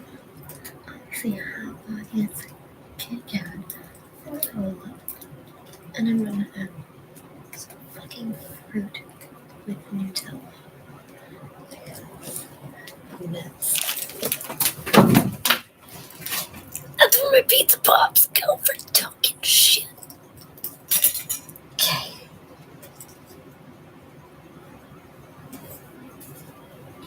At least I fell on the cat.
Seconds out.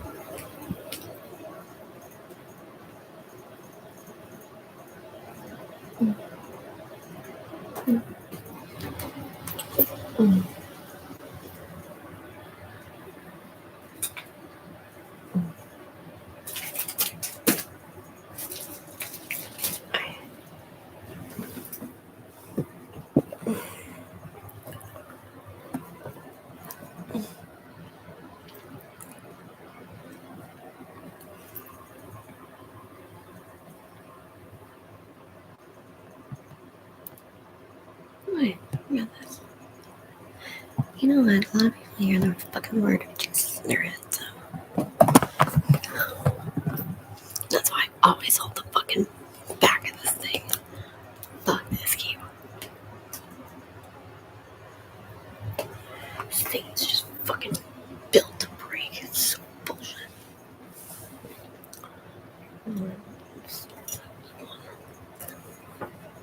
Fucking shit. Microsoft is gonna take this shit back. I have a whole year to harass them.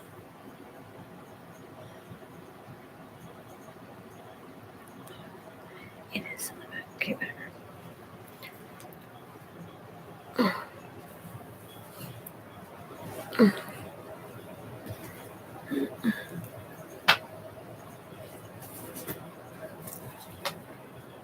I don't have much there either. There you go.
Don't you dare.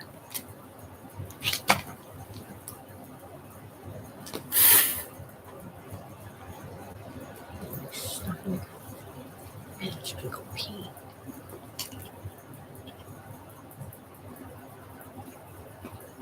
Fucking water bottle's running off. Fucking pee.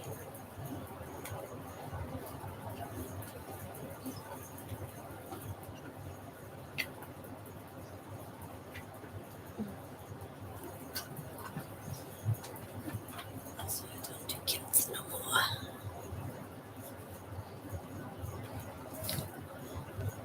Okay.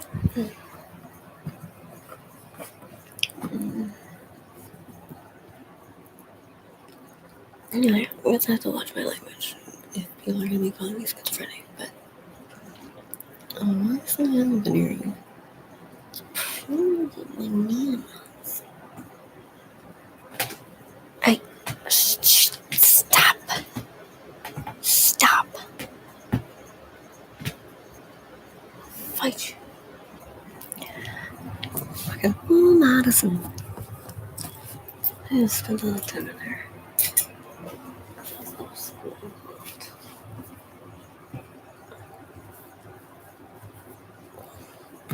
Madison. Keep the shit on that one of the biggest ones. Keep all your gold. Oh my gosh, like, no matter what, keep all your gold for as long as you can. It's like, okay. She's like, you'll get it if it's ever necessary that you need to understand. It's like, what the fuck? And I really think that's a great person, whatever. Let's educate ourselves.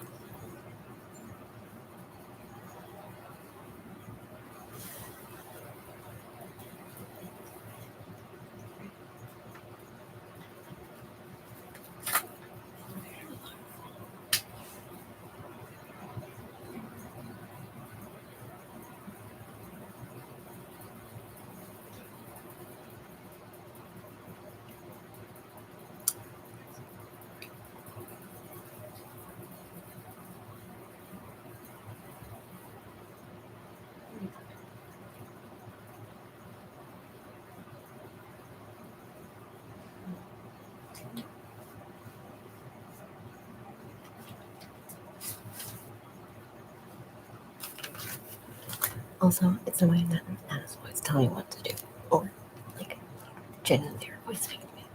That is something people say. It's Jimmy Cricket. I watch Pinocchio.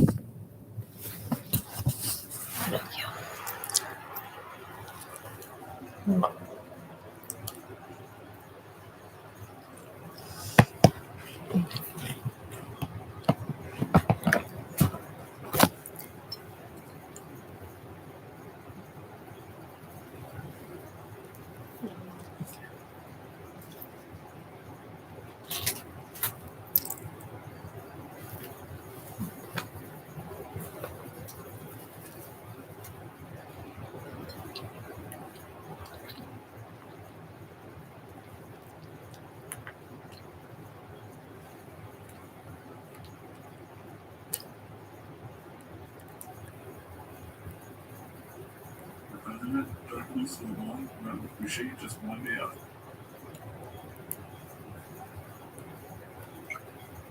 The attack and master Halsey's membership. She denied this request. However, Leblanc did accept Boucher's offer to become an associate. With the help of Leblanc, Boucher and Jim succeeded in defeating the Outlaws. The president of the Outlaws Montreal chapter was killed in a drive-by shooting.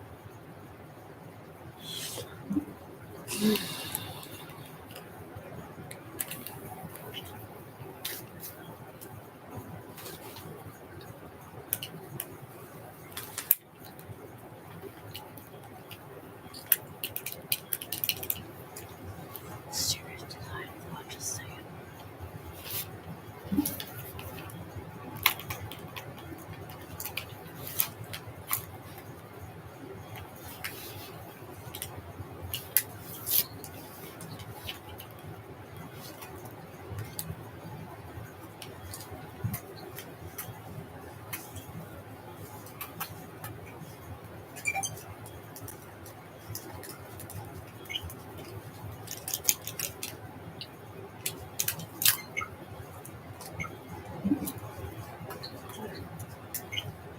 Today, on September 15th, to become an associate. With the help of a bomb, O'Shea and the Hells Angels succeeded in defeating the Outlaws. The president of the Outlaws Montreal chapter was killed in a driveway.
The shooting was September 15th, 1990. By the end of the year, the Outlaws were driven out of Quebec. On February 21st, 1991, LeBlanc and his brother-in-law were found murdered.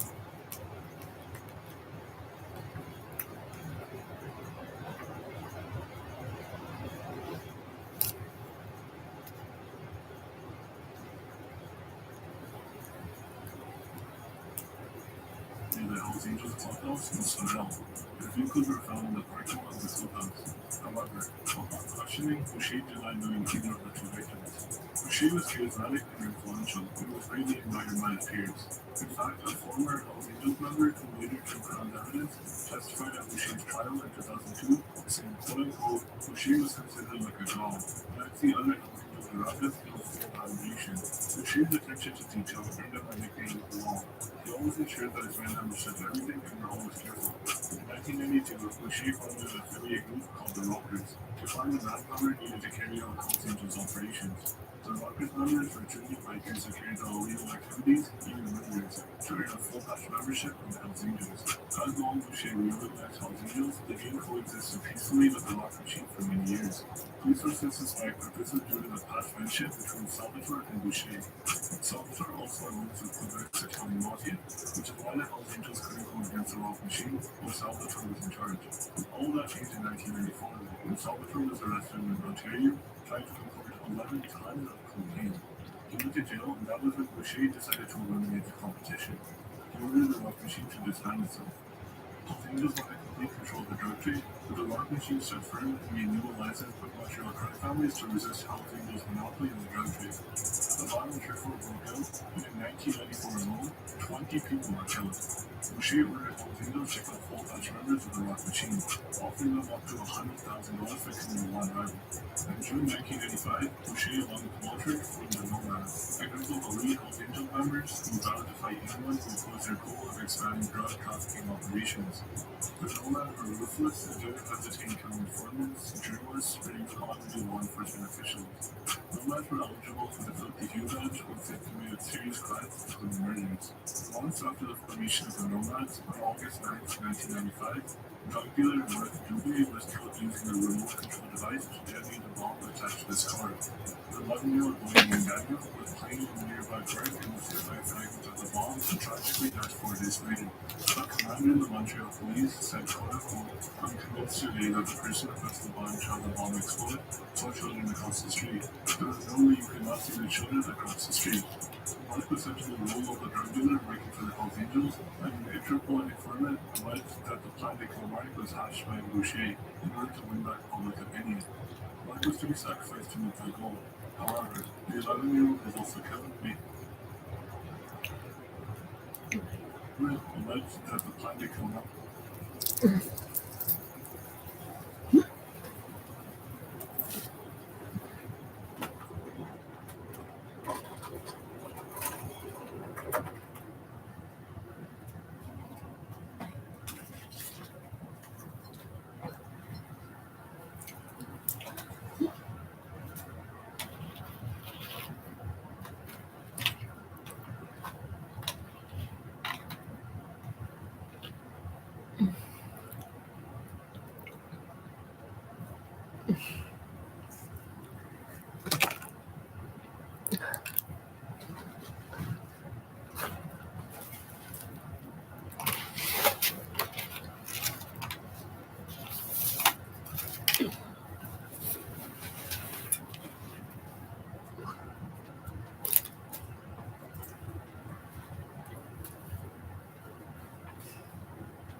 Frank was hatched by Boucher in order to win back public opinion.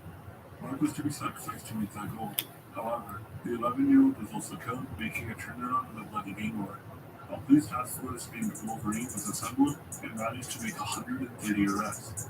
In response, Boucher allegedly made a hit list and ordered anyone coming in his way killed. He wanted to stop his gang members from becoming informant by ordering them to kill prison guards, judges, police officers, and prosecutors. He thought that since his members were killing law enforcement officials, the crowd wouldn't cut deals with them, causing the probability of his man turning into informants to become very unlikely. In June 1997, correctional officer Diane was killed when returning from duty. A few months later, on September 8th, two Hells Angels drove to a bus stop near prison and waited for a prison van. When they arrived, they opened fire, targeting two prison guards. One of the guards, Pierre, was killed in the attack, while the others survived with major injuries. In December, police caught one of the shooters, who named Boucher as the mastermind of both of the murders. In between the killings of the prison guards and the shooters' arrests, on November 4th, 1997, two Hells Angels traders were last seen going for a meetup with Boucher. Their bodies were found 2 years later, floating in the St. Lawrence River with their heads bashed into bloody pulps. They were repeatedly hit with baseball bats and hammers. In light of information given by the shooter, Boucher was arrested for 2 first-degree murders and 1 attempted murder. He stood trial in 1998. At the hearings, Hells Angels members were always present in the front rows. They reportedly paid spectators to give up their seats and glared menacingly at the jury. One of the jurors was even reported to have broken down into tears during the trial. Despite witness testimony, Boucher was confident that he would be acquitted. On the day of his final hearing, he even leaked word that he would spend that night at Montreal's Molson Center for a middleweight boxing championship match, and he was right. The jury acquitted him, and just 2 hours later, he had a ringside seat at the boxing match. Boucher even got an ovation from the stadium crowd. In the aftermath of the decision, the sense of Boucher's invincibility grew. He celebrated his release by openly moving around town in his 1935 Oldsmobile car. The car had the words "Moth Machine" painted on one side, while the vanity plate in the front said "Kill 'em all." However, Boucher's freedom was short-lived. On October 10, 2000, a Montreal appeals judge declared that the Crown had presented credible evidence that the 1998 trial of Boucher was compromised. It was compromised by intimidation of the jury, and the judge found that Boucher should be retried for the murders of the prison guards, Diane and Pierre. This time, the province was much more careful in prosecuting Boucher. The police initiated Operation Springtime, where 2,000 police officers took part in the investigation and ended up arresting 125 Hells Angels members and their associates. It was the largest investigation in Canada's history. Drug trafficking and murder conspiracy charges were filed against Boucher and 41 other men. The province also contracted a state-of-the-art courthouse specifically for the Hells Angels trials at a cost of $16.5 million. The jury was also shielded from public view with the help of a one-way mirror. Boucher was found guilty of 2 first-degree murders and 1 attempted murder in September 2002. He was given 3 separate life sentences without the another man. The province also constructed a state-of-the-art courthouse specifically for the Hells Angels trials at a cost of $16.5 million. The jury was also shielded from public view with the help of a one-way mirror. Boucher was found guilty of 2 first-degree murders and 1 attempted murder in September 2002. He was given 3 separate life sentences without the option of parole until 2022. By the time he was convicted, at least 160 people had been killed in the gang war. More than 80 bombs were planted in the streets of Montreal, and not even law enforcement officials were safe.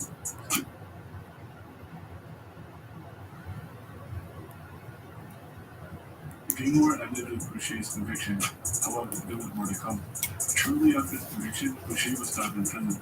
The attacker jumped on him with a knife, while other inmates saved him and killed the perpetrator with the same knife. Then years later, he was the target of another stabbing, but survived with minor injuries. A prison sergeant suggested that the attack was indicative of Boucher's declining influence. Now, new opened the case as Boucher was formally kicked out of Hells Angels in 2014. The game decided that he had exhausted all its legal resources and was no longer useful to the game. Despite the murder attempts and being kicked out of the Hells Angels, Boucher's criminal activities continued in prison. In 2018, he pleaded guilty for conspiracy to murder a leading mafia boss, and was given a 10-year prison sentence for the crime. Police later released videos of his visit with his daughter, in which the two were seen communicating in gestures.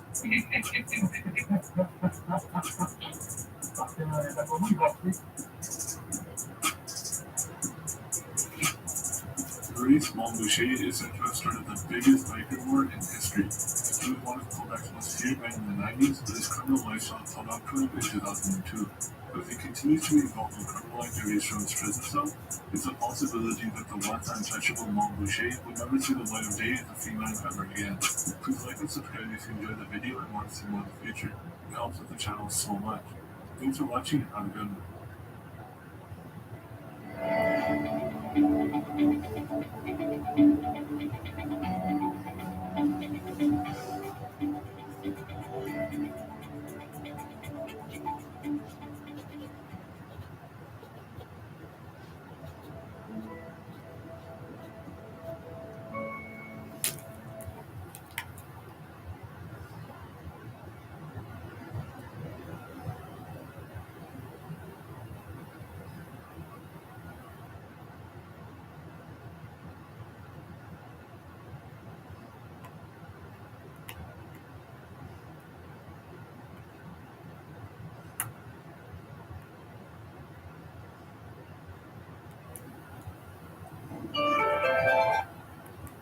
I'm a member of another club. What happens?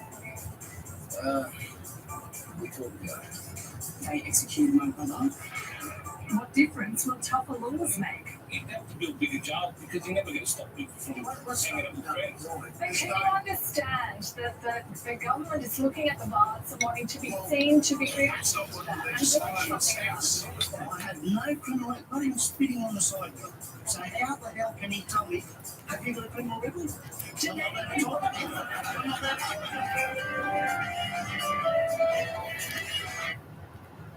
Support, they love their motorbikes. I love to ride motorbikes. I've been riding motorbikes since the day I turned 16. They're good people, they're good friends. They took me in when I was a bit loose end in my life, and they were there for me. And when you say loose end in your life, what do you mean? I'd split up with my wife, my kids had moved away. There's someone there that, you know, they loved me. They didn't judge me. They were my mates, you know, and they've just become friends and family ever since, you know. And what sort of rules are there in the Rebels? We have sort of different rules. We don't do ice, we don't do heroin, we don't do needles. You don't do anything that's going to bring your club into disrepute. You know, my actions affect my friends' actions there, you know. So what about other things that are against the law, though? Other than the things that you mentioned? I mean, do you tolerate members breaking the law?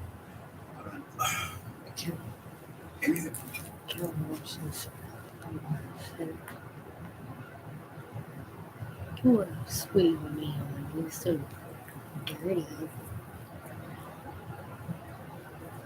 Just little kiddos fucking dunked off. Mutilated. Super Some really dramatic moves coming from leadership in Canada yesterday. The big headline here is, of course, all in response to the Canadian trucker protest, which for a time had shut down some critical bridges, causing shutdowns at auto plants in Michigan. And of course, once they started messing with capitalism, then it got serious. Well, especially U.S. Exactly, yeah. Then it got really serious. Biden puts in the phone call to Trudeau and everything changes. Yesterday, Trudeau went so far as to become the first Prime Minister of Canada to invoke the Emergency Act. This gives him sweeping, almost, I don't want to say martial law, but sweeping powers that the government normally does not hold, if the executive normally does not hold. Let's take a listen to that. GG. The federal government has invoked the Emergencies Act to supplement the provincial and territorial capacity to address the blockades and occupations.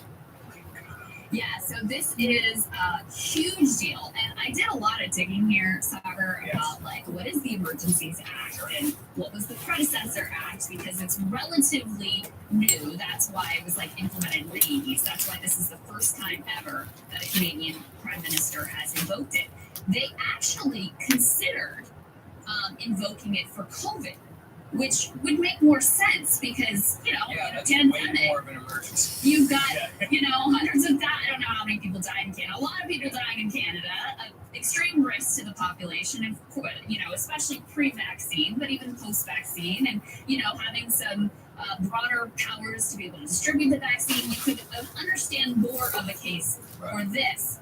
Trudeau invoking the Emergencies Act here has met with significant pushback in Canada. You had one of the leaders of the provinces basically saying, we'll get to him in a minute, Doug Ford, saying that he's good with it. 3 other provinces saying, I don't like this direction whatsoever. Oh, that's right. Yeah, we do have premiers of 3 Canadian provinces oppose Prime Minister Trudeau invoking emergency measures. One other one, Doug Ford, did say he's in favor of it. Some of the experts that were consulted, you know, Canadian scholars on these sorts of matters, expressed a lot of concern about this. They say to invoke a national emergency, the government would need to be saying that these protests threaten the security of Canada, our sovereignty, or our territorial integrity. So these are really quite extreme measures that expert went on to say had real concerns about fudging the legal thresholds to invoke the most powerful federal law that we have. So this is being done in response to a protest that has been almost completely peaceful and has just, you know, has caused disruption. There's no doubt about that. But there have been few arrests. There have been some allegations of like property damage and those sorts of things. But to call in this sort of broad sweeping federal powers, the most extreme act that the federal government can take to deal with some protests, this is completely insane. One other thing that I'll tell you from my research on this law. So the predecessor act is called the War Measures Act. And the last time it was used in peacetime was during what was called the October Crisis. And for those of you who don't know what that was when a high-level politician, Canadian politician, and a British diplomat were actually kidnapped by Quebec separatists. So this was an extraordinary situation. One of them was actually ultimately murdered. And that was the last time that anything similar to this was invoked. So like I said, they considered doing it for COVID, which of course was an extreme situation, and they said, no, this is too far. But for these protesters, now they're invoking the Emergencies Act.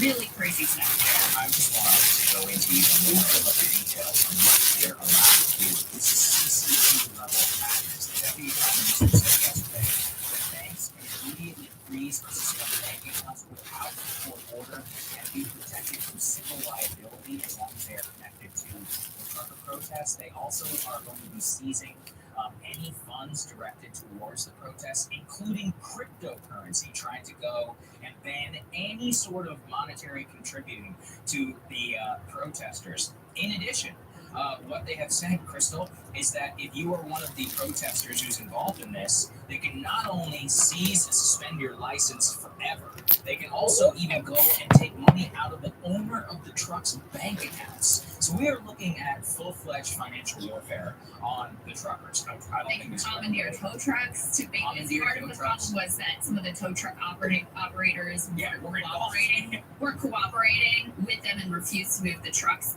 They can commandeer tow trucks. So this is quite extraordinary. We have a little bit of a sound from Christian Freeland, who I was just telling you. I actually knew her. She used to be a regular guest with Dylan Radigan back like a decade ago. Yeah, and now she's been in Canadian leadership for quite some time. But in any case, she is announcing these incredibly disturbing and draconian new rules and regulations that the financial transactions will be subjected to, and new powers claimed by the federal government. Let's take a listen to what she has to say. I can't let diabetes get in the way. I've got way too much stuff to do. Relationships with anyone involved in the illegal blockades and report to the RCMP or CSIS. As of today, a bank or other financial service provider will be able to immediately freeze or suspend an account without a court order. In doing so, they will be protected against civil liability for actions taken in good faith. Federal government institutions will have a new broad authority to share relevant information with banks and other financial service providers. So the saga with regards to this money just continues. I mean, totally nuts. Again, there's no indication that there's like a nefarious anything to do with this money. Now, they don't like that a lot of it has come, frankly, from the U.S. But that's not illegal, and it's not, particularly nefarious. They've been using all this language about like foreign interference in Canadian affairs, but look, clearly there is significant, not majority, but some significant grassroots support for pushback against pandemic restrictions among the Canadian population. So it's funny to me the way that they've used this money, which there isn't a lot of transparency around. You can go and look at exactly who's giving and what amounts, et cetera, et cetera.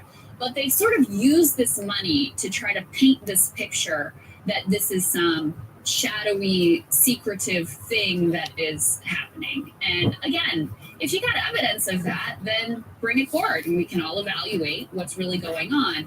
But there is no evidence. There's just sort of like insinuations and allegations based on the sheer amount of money that has come in to fund these protests. Yeah, and the pretext and the language is just totally out of control. As you said, Crystal, they're repeating over and over again, this is not a peaceful protest, this is an occupation. I mean, they're honking their horns. Now, look, I think that's probably pretty annoying.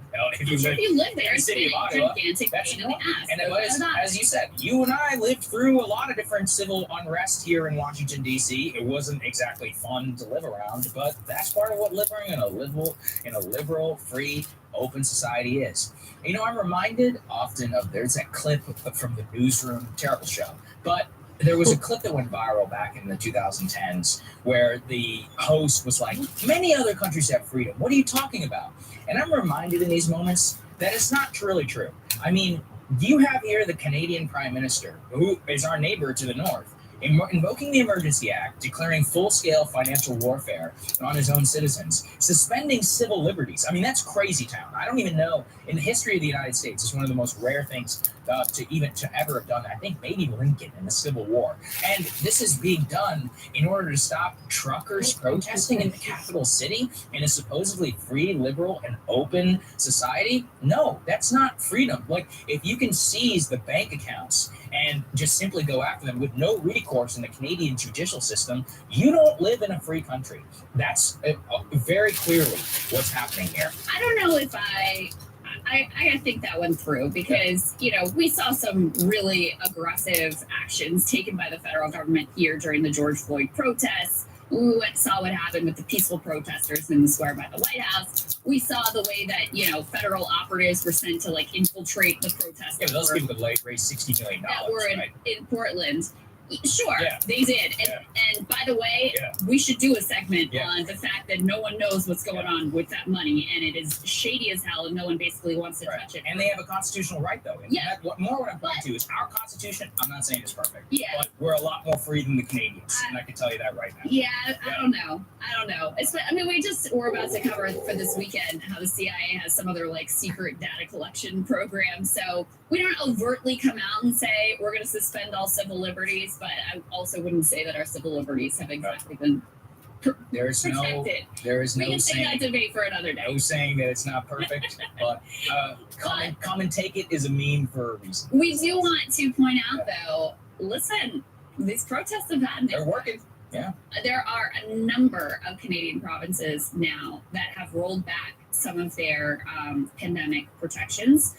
Let's take a listen to Ontario Premier Doug Ford talking about rolling back pandemic restrictions, but also how he is on board and the actions he is taking to further crack down on protesters. And as I mentioned before, he is one of the premiers who supports the enactment of the Emergencies Act. Let's take a listen to Premier Doug Ford.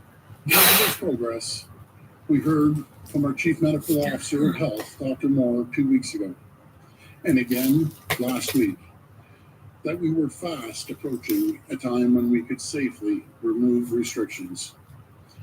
Over the weekend, I received recommendations from Dr. Moore on a plan to safely reopen our economy and remove Ontario's vaccine passport system.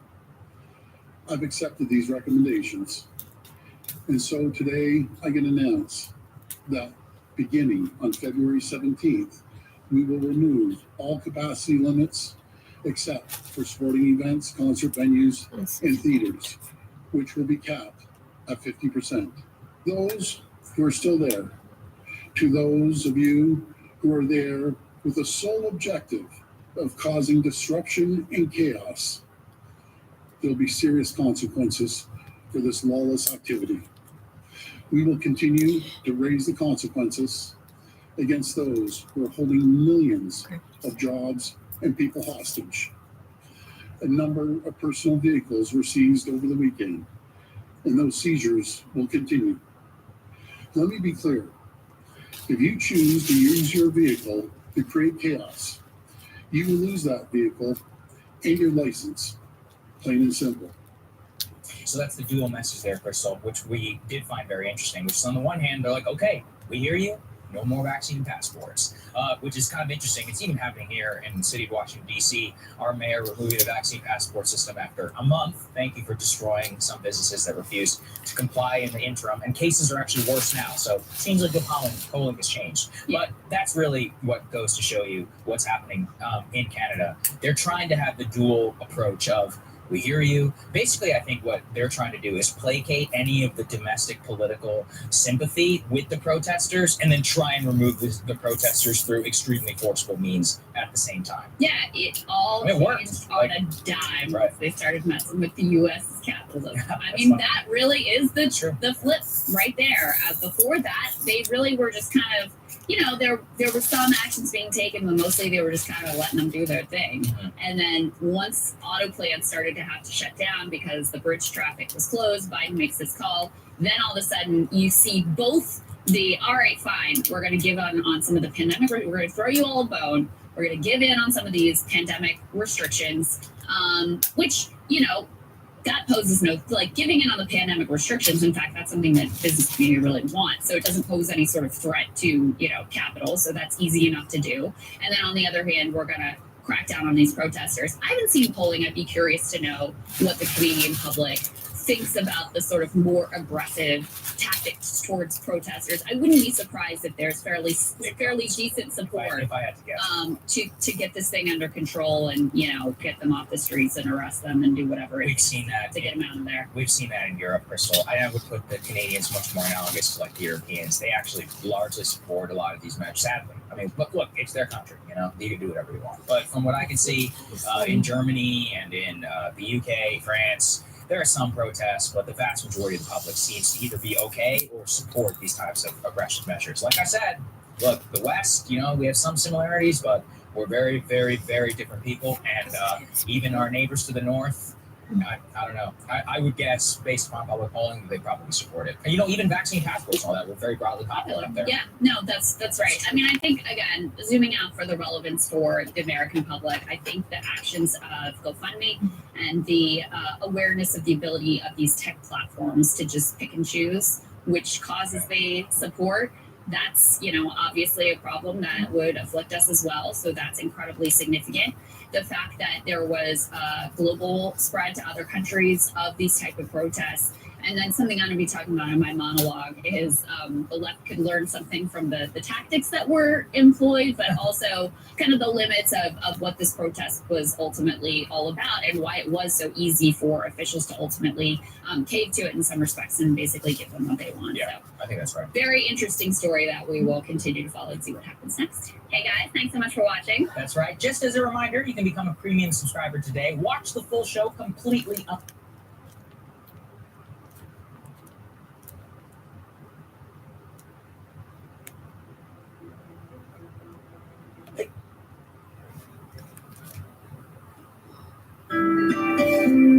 Plans for today's dreams And all of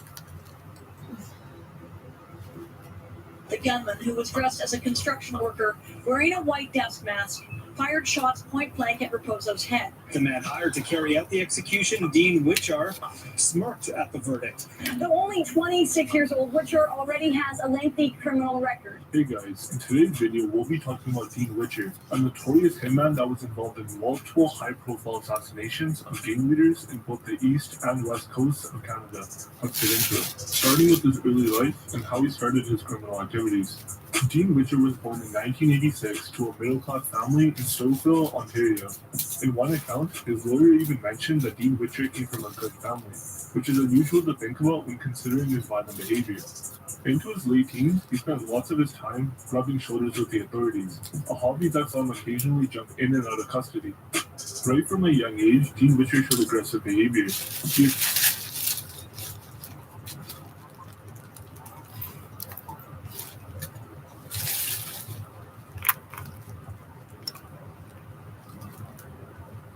Was born in 1986 to a middle-class family in Stouffville, Ontario. In one account, his lawyer even mentioned that Dean Witcher came from a good family, which is unusual to think about when considering his violent behavior. Into his late teens, he spent lots of his time rubbing shoulders with the authorities, a hobby that saw him occasionally jump in and out of custody. Right from a young age, Dean Witcher showed aggressive behavior. He appeared to have serious anger issues. According to his parole report, he would flare up with little to no provocation. He got into many fights in high school and was sent home on multiple occasions. However, it was in 2004 that Dean Witcher made his debut in the world of serious crime. On one occasion in the fall of 2004, Witcher and his accomplices attacked and robbed 3 people in their vehicle with an assortment of different weapons, while disguised as thugs. One of the victims almost died from stab wounds. The very next day, Witcher attacked a man in his residence, reportedly slashing his face from the ear to his lip. And another 5 days after that, he was once again involved in another robbery, this time a home invasion, using a baseball bat as a weapon. As the years went by, Dean Witcher became a menace that terrorized the locals and authorities. Dean Witcher was only 18 years old when he was involved in a robbery spree across a McDonald's and a Harvey's restaurant in Richmond Hill, Ontario. The unfortunate employees of both establishments faced a gang of masked thieves and were hit with baseball bats. Between 2004 and 2005, Witcher faced more than 60 charges related to weapon possession and armed robberies and was notorious for disobeying court orders. However, he was never convicted of the charges until 2005, when he was convicted and handed a 6-year sentence behind bars for armed robbery and aggravated assault. He served his time at Massey Institution, a medium-security prison in British Columbia. For many people, a 6-year sentence would be more than enough to cause a change of heart, but not for young Dean Witcher. He was a tough one to crack. On April 23, 2009, after serving 2/3 of his 6-year sentence, Dean Witcher was released into a British Columbian statutory house. And just a month later, he decided to go for a drive while intoxicated. He got into a car accident and his car rolled over, breaking his leg in the process. The RCMP arrived at the scene, and that's where they found a loaded gun and pot in Witcher's car. And to make matters even worse, it wasn't even his car. The car was leased to Witcher by a man who was already wanted by the police. From there, it was back to prison for Dean Witcher for the remainder of his 6-year sentence. Unfortunately for his fellow inmates and even the jail guards, Dean Witcher became even more violent in prison. He decided to vent out his frustration by assaulting 3 jail guards. In one of the 3 incidents, Witcher threatened to kill a jail guard, a move that had the judge add 30 days to his 2-year sentence. And soon after, Dean and 3 other inmates received another 30 additional days added to their sentences once again. And this time, it was for throwing hot coffee through a fruit slot in a cell door. His reason for this was because his target provoked him. And in the last incident, Dean Witcher even assaulted a jail guard with his walker, the same walker he acquired after his car accident. According to his parole board, he had armed himself with weapons he made and threatened to harm officers who entered his cell, causing a negotiator to be brought in. In October 2010, Witcher was granted another statutory release. However, the parole board was still concerned, with them mentioning that he was a violent offender who remained untreated and lacked respect for authority, courts, and the criminal justice system. Also talking about how he had beat victims with an assortment of weapons, such as a baseball bat, knives, his fists, and even his walker. On top of all of this, they brought up their concerns that such a young man was assessed as a maximum security inmate, and how they feared that he would reoffend once released. By the age of only 27 years old, Dean Witcher had parole reports of more than 21 pages. Being released once again, Dean Witcher was now a free man. However, it wouldn't stay that way for long, since he would soon be up to trouble once again. This time appearing to have moved on from robbing and assaulting and getting into the much more serious business of becoming a hitman for hire. In 2012, Dean Witcher crossed paths with three men who were notorious in the drug trafficking scene. Their names were Nick Nero, Martino Caputo, and Robbie Al-Khalil, and they all wanted another man named John Raposo dead. To Nero and Caputo, Raposo was a rat who did them dirty. On the other hand, Al-Khalil wanted to kill Raposo for the money. John Raposo was a drug dealer who worked with Witcher's crimes. The three came up with a plan to dupe Raposo into believing that they had successfully shipped his 200 kilograms of cocaine from Chicago to Toronto. They would then kill Raposo and split the stash amongst themselves. They even used an encryption technology called Pretty Good Privacy to communicate their assassination plans. The stage was ready. Now all that was left was someone to do the dirty work.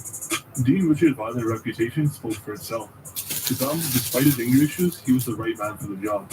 Dean Witcher was lured in by a sum of $100,000. Al-Khalil recommended Witcher to Nero as his best hitter. Finally, everything was in place, and Dean Witcher had secured his payment. It was now time to act. Al-Khalil rented a car for Witcher and gave him Raposo's home address and the location of the Sicilian Cafe in Little Italy, Ontario. According to Hollywood movies, most assassinations happen during the night. Ideally, the hitman would wait until the target was well secluded before sniffing him out with a sniper. But not Dean Witcher, he had his own script.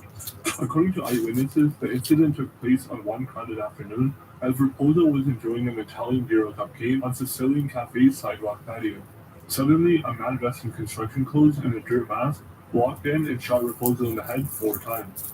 A man named Fed, who was sitting with Raposo, was also caught up in the incident and took a few body shots. Fortunately, he survived. Al-Khalil later texted Witcher and called him his favorite employee. Nonetheless, he still thought the hitman could have done a better job. He told Witcher, "It's time we put you in sniper school." When inspiration strikes, go after it. 2012 was a busy year for Dean Witcher, since the Little Italy murder wasn't the only case he was involved in. The police also linked him and Robbie Al-Khalil to several of their assassinations before and after the Raposo murder in June. In January 2012, British Columbian gangster Sandeep Dure was murdered in the busy lobby of Sheraton Wall Centre in downtown Vancouver. Similarly, in November of the same year, Suk Doc and his bodyguard Thomas were found dead outside a Burnaby hotel. However, this time a new party was involved. Larry Ronald DeMero was the suspect in Suk Doc's assassination as well. Larry DeMero was the alleged founder of the Wolfpack Lions, a well-known criminal organization consisting of the Hells Angels, Red Scorpions, and Independent Soldiers. In 2012, the law finally caught up with Dean Witcher, and this was for the last time. During Raposo's assassination, the police were already in Witcher's tail since he was also a prime suspect in Sandeep Dure's assassination, as I mentioned earlier. After a vicious chase down, the Toronto police eventually caught and arrested Witcher near Parliament and Garrett Streets in Ontario. In his possession, he had several identification documents and thousands of dollars in cash. The police also found $20,000 cash in his parents' home in Stouffville. Upon further investigation into his Vancouver condo and Prairie Safe House, the police found 16 guns, wigs, costume mustaches, and construction gear. In the spring of 2012, the jury sentenced Witcher to 10 years in prison for the illegal possession of 16 firearms. Later on, they arrested Al-Khalil in Greece, Nero in Niagara Falls, and Caputo in Germany. In June 2017, the jury sentenced Al-Khalil and Witcher to life imprisonment with no chance of parole for the killing of Raposo. On top of that, they received an additional 20 years behind bars for conspiring the same murder. The judge also sentenced Nick Nero and Martino Caputo to more than 20 years behind bars for conspiring to kill Raposo as well. The evidence was overwhelming. The police managed to crack the Pretty Good Privacy Code I mentioned earlier and gained access to their secret communications. It turns out Nero had written the password on a sticky note found in his Niagara Falls apartment. Almost a year later, in January 2018, Dean Witcher was charged with the first-degree murder in Sandeep Dure's case and conspiring to commit murder in Suk Doc's assassination. In the same month, Al-Khalil and Amero were also charged with conspiring to commit murder in both assassinations. And that was the end for Dean Witcher, Little Italy's violent assassin. The last we ever heard of him was in 2018, when he was a victim of multiple stabbings in federal prison. Without a doubt, Dean Witcher will forever remain in the memories of the locals and law enforcers in Ontario and British Columbia, as one of the most violent hitmen to walk the streets. As always, don't forget to like the video and subscribe to the channel to see more videos like this in the future. Also comment down below what you'd like to see next. Thanks for watching and have a good one.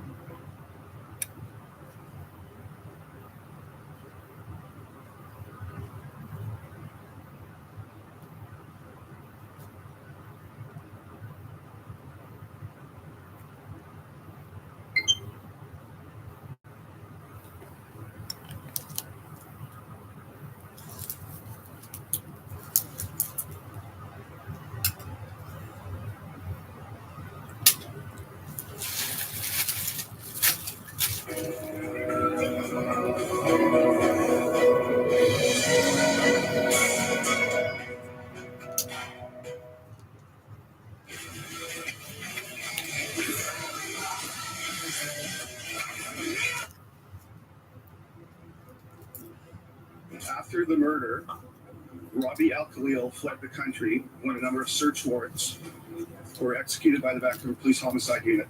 The jury heard that Nicola Nero, Martino Caputo, and Rabia Al-Khalil conspired together to kill Raposo. Hey guys, in today's video we're going to be turning your attention to British Columbia once again to talk about a group of brothers who remain key figures in BC's gang conflict for Jonathan Bacon had many enemies, but he wasn't one to hide behind bodyguards. With his younger brothers Jared and Jamie, they formed the vicious Red Scorpion Gang, launching a murderous drug turf war against the rival UN gang. Well, there'll certainly be payback. Hey guys, in today's video we'll be taking a look at the notorious British Columbian gangster trio, the Bacon brothers, and the huge turf war they were involved in, which is actually one of BC's deadliest of all time. Many gangs in BC were involved, mainly the United Nations gang and the Red Scorpions, as well as the Hells Angels, Independent Soldiers, and the Doc Jure group. I've previously made videos on BC gangsters like Dindy Johal and gang.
Like the Brothers Keepers on this channel. But today,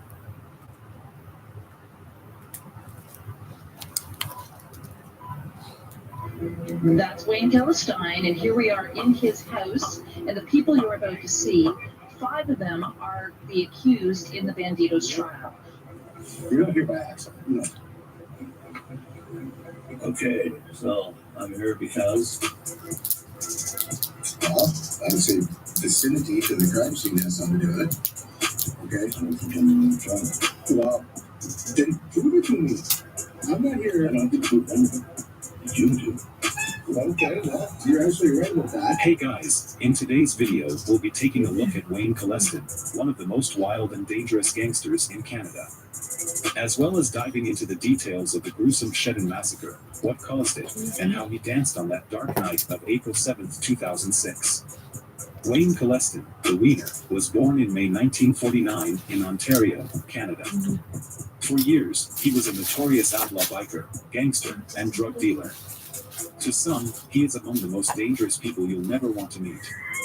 A policeman once told a journalist, "He's a guy who, if you were to meet him, the hair on your neck would stand on end. He is one scary individual." There isn't much we could find about his early childhood life. He is as mysterious as he is dangerous. Nonetheless, we know he has a long and intriguing criminal record dating as early as 1967, when he was only 18 years old. Young Coleston seemed to like rubbing shoulders with the authorities. The police had multiple charges on him, including 3 counts of assault, 3 more for illegal possession of firearms, and more than a dozen for breaking and entering. Additionally, he was also infamous for dodging police charges.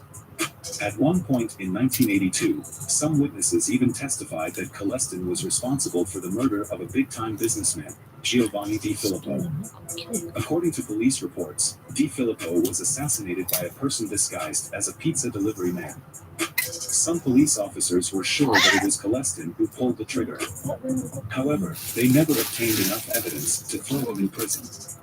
The authorities were even more suspicious of Colestin after he bought a $50,000 farm just a few months after the incident, as they wondered where he got the money from. His new farm near Loma Station would later become the venue for the bone-chilling Shedden Massacre. In 1984, Wayne Colestin was drawn in by the biker's lifestyle and decided to join the Outlaws Biker Club. He quickly flew up the ranks. A few years later, they allowed him to start a satellite club in St. Thomas, with himself as the president. Thus, Colestin founded the Annihilators Motorcycle Club. Its logo was a mailed fist clenching a lightning bolt. According to peers, Colestin loved his club. He even had the logo painted outside his barn. Despite his love for the Annihilators, Colestin's unpredictable temperament would repeatedly get his club into trouble. On one occasion in 1989, he got drunk and assaulted a police officer. Colestin then attempted to evade arrest by stealing a limousine and engaging the police department on a wild car chase down the streets of St. Thomas. Unfortunately for him, he was apprehended after crashing into the Annihilators clubhouse. Colestin was considered a wild man, even to his fellow bikers. In June 1991, a fellow wounded Outlaws biker came to the police and filed a charge against him for attempted murder. According to police reports, Colestin got angry at the man and ended up firing 4 bullets into his body.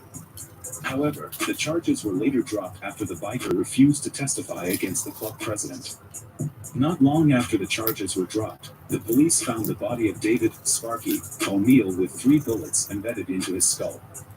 O'Neill was a close associate of Colestin and a dangerous man wanted for the murder of Police Constable Scott Rossiter. Although there wasn't evidence to support the claims, some detectives believed Kelly Stein offered to kill his associate in exchange for the charges of attempted murder being dropped. Before his death, O'Neill was often seen visiting Colestin's farm seeking refuge. People knew Colestin's unpredictable temperament.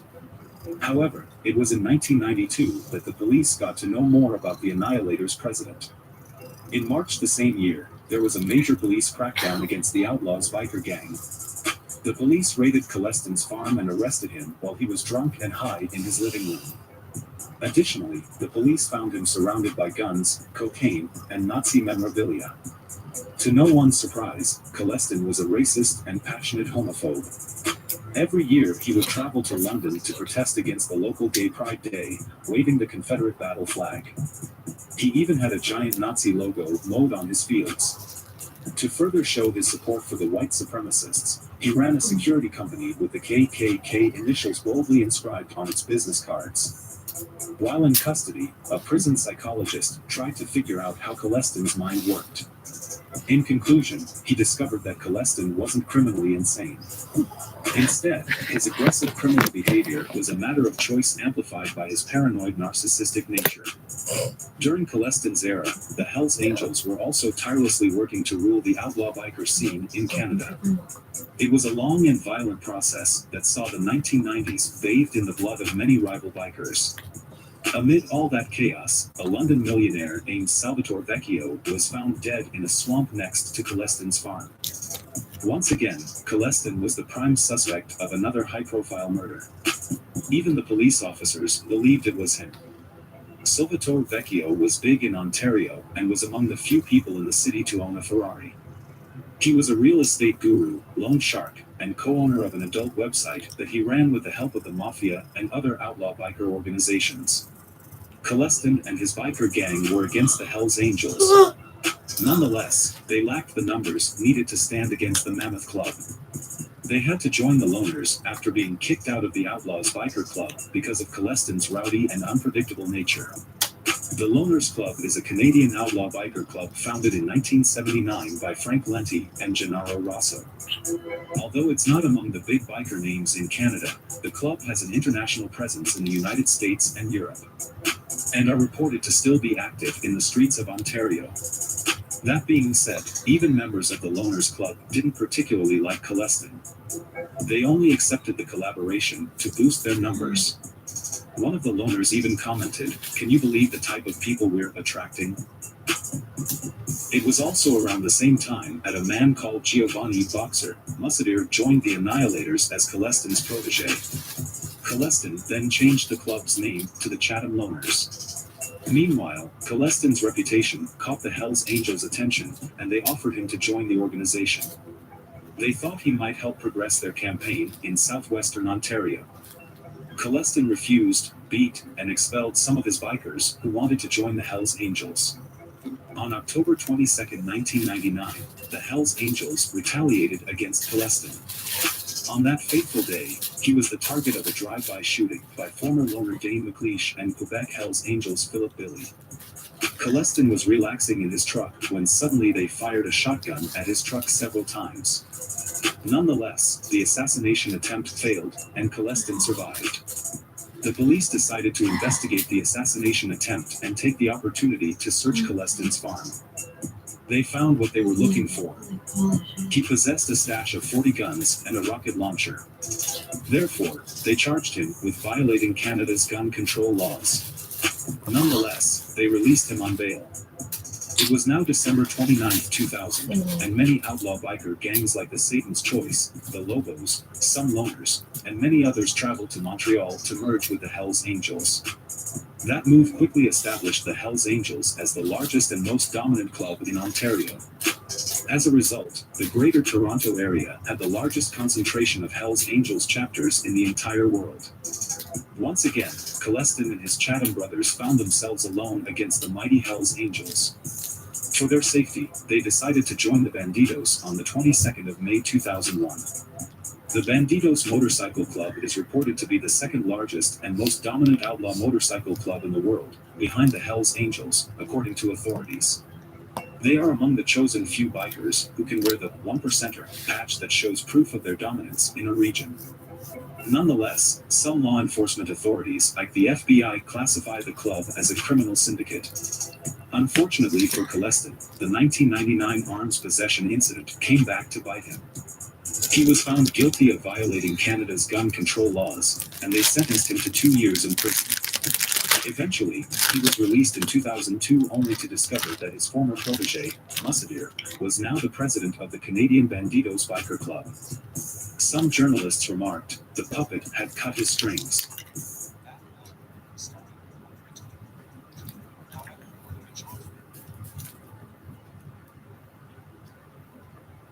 Preferred Musadier to Colestin. He was honest, reasonable, fearless, and loyal. For them, that was enough. Even though Musadier's club was peaceful, it wasn't profitable to the Bandidos headquarters in Houston, USA. Simply put, they weren't making enough money.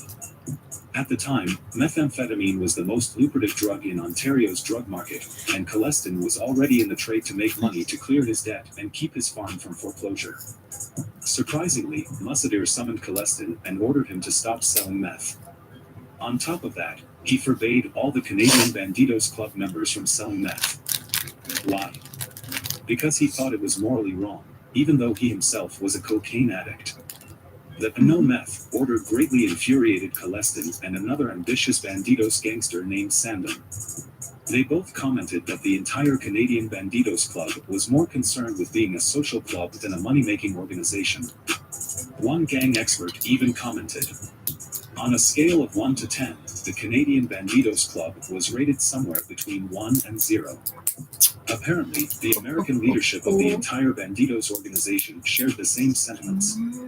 In December 2005, they disowned the Canadian Bandidos Club, that later changed its name to the No Surrender Crew. However, there was a problem. Even after being expelled, members of the No Surrender Crew still wore their Bandidos patches. The American leadership had to do something. In March 2006, the American Bandidos leaders summoned Colestin and Sandom to the Peace Arch Park on the American-Canadian border. If you didn't know, bikers with criminal records aren't allowed to cross the border into or out of either country. The Peace Arch Park acts as a safe zone, where bikers can meet and talk without crossing the border. On that fateful day, Sandom and Colestin met Price, the then National Sergeant-at-Arms of Bandidos USA. He then explained to Colestin that they would make him the new president of the Canadian Bandidos Club if he succeeded in pulling the patches of the No Surrender crew. However, if he failed, they would forever expel him and Sandom. A few days after the meeting, Sandom gathered a few of his trusted bikers and visited Colestin's farm. They knew Colestin had more than enough weapons to arm the group against the No Surrender crew. Colestin welcomed Sandom and his men and armed them with weapons from his cache. Additionally, he also prepared his wet work kit. Colestin specifically used the kit to clean up after murders. It consisted of hydrochloric acid and rubber gloves. Sandom and his crew spent a few days with Colestin at his farm as they plotted how they would pull the patches off Musadier and his men. Finally, in April 2006, Sandom and Colestin decided to act on their plan. It all started with Colestin accusing Flans of being a police informant. Flans was a Jewish biker who was part of Musadier's No Surrender crew. Colestin, being anti-Semitic, specifically chose Flans out of hatred. Musadier was aware of Colestin's erratic behavior and didn't take the allegation seriously. Nonetheless, Colestin insisted that the entire group should meet at his farm to discuss the issue. Musadier reluctantly agreed and set a date. At this point, Colestin had murder on his mind. Sure, he could pull the patches without killing anyone. However, Sandom had fed him lies that the No Surrender crew had betrayed him and were planning to reconcile with the Outlaws Biker Club without him. Furthermore, he knew that No Surrender crew weren't going to easily surrender their patches. The night before the massacre, Colestin vacated his wife, daughter, and all women that came with Sandom and his men. He declared that no women were to attend the church meeting. Church meetings refer to mandatory meetings for outlaw bikers. The following day, on the night of the massacre, Musadier and his No Surrender crew arrived at Colestin's farm at around 10:30 p.m. The No Surrender crew consisted of Musadier, Flans, and 6 other men named Cryorakis, Raposo, Jerome, Sinopoli, Sulamo, and Little Mikey. The church meeting was to be held in the farm's barn. Its walls had adult pictures of women sitting on Harley-Davidson bikes and the usual Nazi memorabilia. Nonetheless, Colestin had cleared some space in the middle of the barn for his guests. Although they couldn't put their fingers on it, Musadier's men knew something was wrong. They had a hint that it wasn't going to be a peaceful meeting. The atmosphere was too tense. Luis Raposo of the No Surrender crew was the first to act on his instincts when he saw Sandom standing on the rafters with a rifle. Sensing danger, Raposo quickly aimed and unloaded a shot onto Sandom with his sawed-off shotgun. Luckily for Sandom, he was wearing a bulletproof vest and survived the attack. Stealthily, Sandom regained his composure and shot back at Raposo, killing him.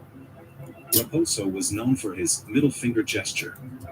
It's believed he let his guard down to give the finger to Sandom. The police found Raposo's body with his middle finger raised, while the rest of his fingers clenched to his fist. By now, it was clear to everyone that war had begun. Sinopoli and Cryorakis, 2 other No Surrender members, tried to escape amid the confusion. Unfortunately for them, Colestin shot and wounded them with his handgun. Sandom and his men quickly took control of the situation and held hostage the remaining members of the No Surrender crew. Colestin then proceeded to shout, "Everybody get on the floor. I'm here to pull your patches. This is being done by the order of the states." Over the next few hours, Colestin drank as he decided the fate of the No Surrender crew. He even allowed Musadier to call his girlfriend, provided he doesn't say anything stupid. Musadier could have asked for help. Instead, he only asked his girlfriend how their baby was doing before hanging up.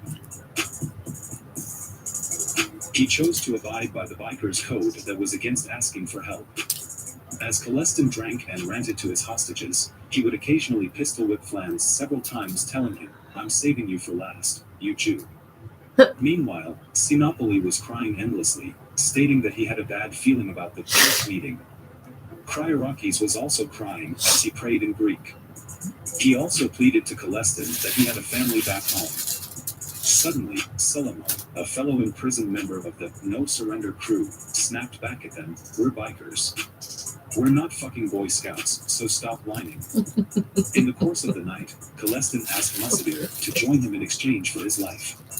However, Musadir turned him down with a laugh, defended the false claims against Flans, and asked Celestin to call an ambulance for Sinopoli and Kryorakis, who slowly bled to death. Eventually, Celestin's patience ran out and decided to execute all members of the No Surrender crew. One by one, they were marched outside and shot in their respective vehicles. The court referred to it as an execution assembly line. Celestin was now heavily drunk and hungry for blood. As the men were led to their deaths, they could see him dancing as he sang the national anthem of Germany. Musadir knew it was the end for him and pleaded to go first. He stated, Do me first. I want to go out like a man."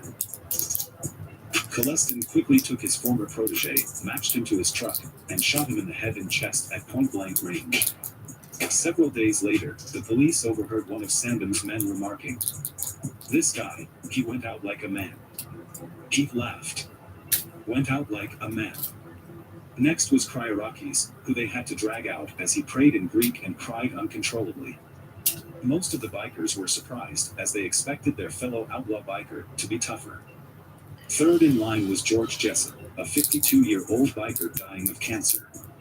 He only joined the Bandidos Club because he wanted to make friends. Jessup went out without saying a word. Up next was Sinopoli. Everybody saw him crying and screaming hysterically as Sandham's men dragged him out.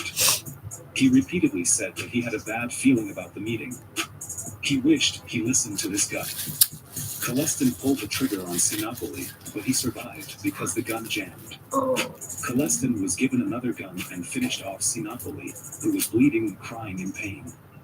The remaining two members of the No Surrender crew, Flans and Little Mickey, were forced to clean the blood of their fallen comrades. As they struggled to clean up, Celestin would frequently taunt them that he was a hard worker and that the fallen members of the No Surrender crew should have thanked him for killing them. Celestin killed Little Mickey, and Flans was left alone. When his time came, Celestin was too drunk to finish him off. Instead, he assigned the task to Sandham. At this point, even Sandham was mentally broken by the events. He was too nervous to kill Flans, and failed to do so despite shooting him at point-blank range. Instead, he blamed the gun for jamming. Mushy, a more experienced killer, took the gun and finished Flans. Afterwards, Celestin ordered his men to load each of the bodies in their respective cars and dump them in Kitchener, one of the Hells Angels strongholds. He hoped that the police might blame it on them. That was the plan. However, on their way to Kitchener, one of the victims' vehicles was almost out of gas. They decided to abandon the plan and dump the bodies and vehicles at a nearby farm. They then set the cars and bodies on fire. One gang expert had this to say about the Shedden massacre. "I don't think Celestin would have been that dangerous that night if it wasn't for Sandham. They needed Sandham's ambition and Celestin's craziness. Celestin knew the police were going to come after him. After all, his men dumped the bodies not far from his farm. Additionally, the victims were last seen alive entering his property. To prepare himself, he called two of his friends to help him destroy the remaining evidence. They even came up with an alibi. They were to confirm that they were present on the night of the incident, and all they ever did was drink some beer. As expected, the police launched a major forensic investigation at Celestin's farm in May 2006. They found some of the victims' charred apartment keys in Celestin's fireplace. Additionally, they also found a half-burned business card that belonged to Flam's computer company. A few days later, one of the police knocked over a microwave revealing Celestin's secret weapon cache. They found 18 guns, some of which were the murder weapons used that night. Some police experts also noticed that the barn's floor was soaked in hydrochloric acid. With all the evidence pointing to Celestin, Sandham, and their men, the police arrested and took them to trial. The hearing for all 6 suspects began on January 9, 2007, in a court in London, Ontario. Coleston was still as wild as ever. On the first day, he was seen giving the middle finger to the reporters. He even swore at the courtroom artist. After a series of hearings, the jury finally delivered its verdict. In October 2009, the jury issued 44 guilty verdicts for first-degree murder and several others for manslaughter. To this day, those are the highest number of convictions to have ever been produced from a single criminal proceeding in Canada. Coleston is still alive, but in prison serving a life sentence for first-degree murder with no chance of parole. His farm still stands as one of the creepiest places near Lona Station. One journalist once described, "From a few hundred meters away, the crime scene looks like any other Ontario rural property. But up close, it feels decidedly more sinister." As always, don't forget to like the video and subscribe to the channel for more videos like this in the future. Also, comment down below on what you'd like to see next. Thanks for watching, and have a good one.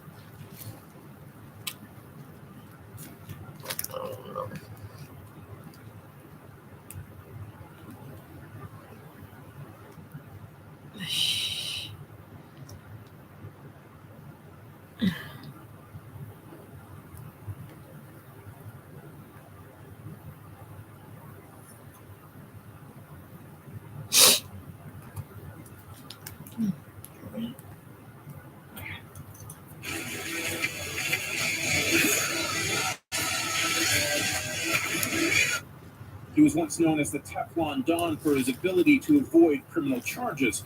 That is, until 2004. A notorious Quebec mob boss who has been keeping a low profile appears to be emerging back into the limelight. Revenge doesn't have a statute of limitation. Put it all together and it seems like a gangster movie. But that's Vito Rizzuto's life. What's next for the notorious crime family? Hey guys, in today's video we'll be talking about the story of the Rizzuto crime family based in Montreal, Quebec, and more specifically its most famous figure and probably Canada's most notorious gangster of all time, Vito Rizzuto, who is said to be the most powerful gangster in Canada for decades, with his organization even dealing with billions of dollars. Let's get into it. The story of the notorious Rizzuto crime family starts with Vito Rizzuto's father, Niccolo Rizzuto. He and his family emigrated to Montreal in 1954 when Vito was only 8 years old. And in the 1970s, Niccolo established the Rizzuto crime family organization as part of the Sicilian faction of the Montreal Catroni crime family, which he was actually an underling of at the time. The Catroni crime family had strong links with New York's Bonanno family and controlled the majority of Montreal's drug trade, meaning that they could help the 5 New York crime families turn Montreal into an international drug importation hub. Although the Catroni family's influence in Montreal was expanding throughout the 50s and 60s, it started going downhill in 1972, when the leader of the Catroni crime family at the time passed away to cancer. This meant that the 2 people most likely to take over control of the family were Niccolo Rizzuto and a man named Paolo Violi. Basically, the Catroni crime family was made up of Sicilian members and Calabrian members, and they both wanted control. So the 2 rivals started trying to get rid of each other. Due to this, a power struggle emerged between the Calabrian and Sicilian factions of the family. Eventually, the power was given to Paolo, but the tensions between the Sicilians and Calabrians were growing, and Niccolo started doing work on his own and kept money away from the rest of the family. But things really got taken to the next level when Paolo put a hit on Niccolo's life, which ended up being unsuccessful. From this point, Niccolo went to Venezuela to meet up with and align with other drug traffickers. From here, Niccolo would begin retaliating, causing a deadly turf war with the Calabrians. During this time, Paolo did a brief sentence in prison and, when released, refused to leave the city, even though he knew he would be a major target. He would eventually attend a card game at an ice cream shop he had connections with, and according to a Toronto Star journalist, quote-unquote, not long after he sat down to play, a man reportedly leaned forward and gave him a traditional kiss of death on the cheek. An instant later, a masked gunman shot him twice point-blank in the back of the head, ending his life at age 46. This allowed the Rizzutos to overtake the Catronis and become the most powerful crime family in Montreal after the turf war in the mid-1980s. And 2 years after they took over, the Violi family was finally finished. And the last Violi brother, Rocco Violi, was shot and killed through his kitchen window with a sniper shot in front of his wife and kids. This is actually against the Mafia Code of Honor that involves not to include an innocent family. On top of this, only 3 months prior to this incident, he He was shot with a shotgun by a man on the back of a motorcycle, so they clearly really wanted him dead and weren't going to stop until he was. So you now know the backstory of Niccolo Rizzuto, the man who started the Rizzuto crime family organization, aka Vito Rizzuto's father. Even though Niccolo obviously played a monumental role in the organization, with him founding it and bringing it to the top spot in the city, Vito was a man who took the family into new levels and was the most famous figure in the family, and one of the most notorious gangsters in Canadian history. Now let's get into the story. In 1981, the Rizzuto family was undisputedly in control of Montreal's underground organized crime scene, and had tight connections with the Bonanno family. However, the Bonanno family had a problem. The leader of the Bonannos at the time explained to Niccolo, the leader of the Rizzuto crime family at the time, that 3 underbosses were planning to overthrow him and take over the family. To this, Niccolo responded by agreeing to handle this issue for them, by sending his son and some other associates from Montreal to New York to deal with the 3 underbosses. This is a way to show their loyalty to the New York families and to create an even stronger for them, by sending his son and some other associates from Montreal to New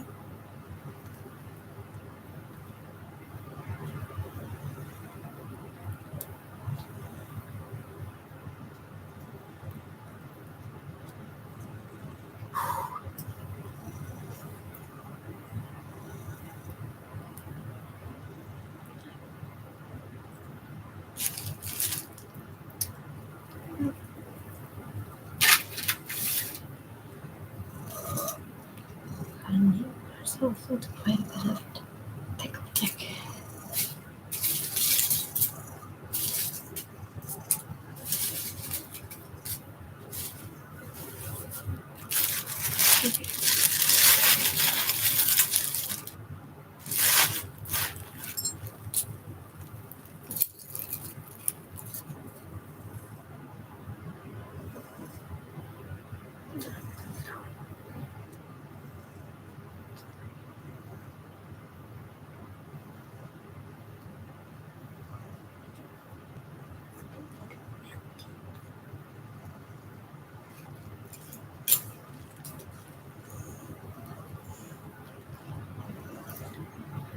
You guys have so much fun.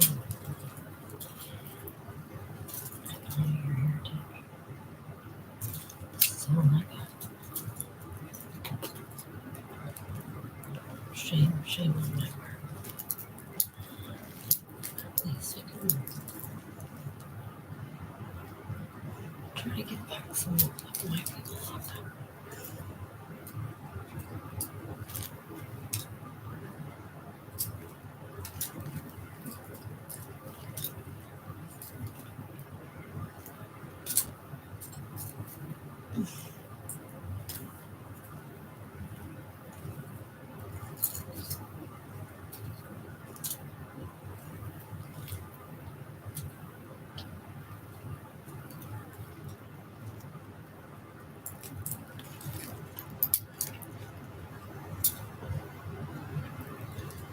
New York to deal with the 3 underbosses. This is a way to show their loyalty to the New York families and to create an even stronger relationship between the Rizzutos and the Bonannos. And of course, Vito and 2 other Montreal Sicilians did indeed handle the issue, and Vito got praised by the 5 families for this. From here, things were looking up for their business, since they were involved with essentially every form of illegal activity, including mainly drug trafficking, as well as loan sharking, gambling, money laundering, among many other things. However, fast forward 7 years, and Niccolo Rizzuto got sentenced to 5 years in prison after being convicted of cocaine trafficking in Venezuela. This is when Niccolo handed the family business over to his son, Vito, and also when things started to really pick up for the organization. Vito transformed the Rizzuto crime family from a nationwide criminal organization into a multi-billion-dollar international organized crime empire that had connections and business all over North America, South America, Europe, Asia, and Australia. Rizzuto had strong alliances and relationships with several mafia crime families, as well as connections with many street kings. However, his main relationships were with the 5 families in New York, along with what is said to be the most powerful and dangerous Italian criminal organization in the entire world. They were said to supply the Rizzuto crime family with hitmen, soldiers, spies, weapons, bombs, drugs, and money, and would support them in a turf war against an enemy. Vito's dominance got to the point where he was basically the mediator for all organized crime in Montreal. who oversaw the peace with the Hells Angels, the Mafia, street gangs, Mexican drug cartels, Colombian drug cartels, and the Irish mob. One time even causing the Hells Angels and Rock Machine MC to create a truce and start working together on Vito's orders. Rizzuto controlled a massive criminal empire that imported and distributed tons of cocaine, heroin, and many other drugs all across Canada, as well as the rest of the world.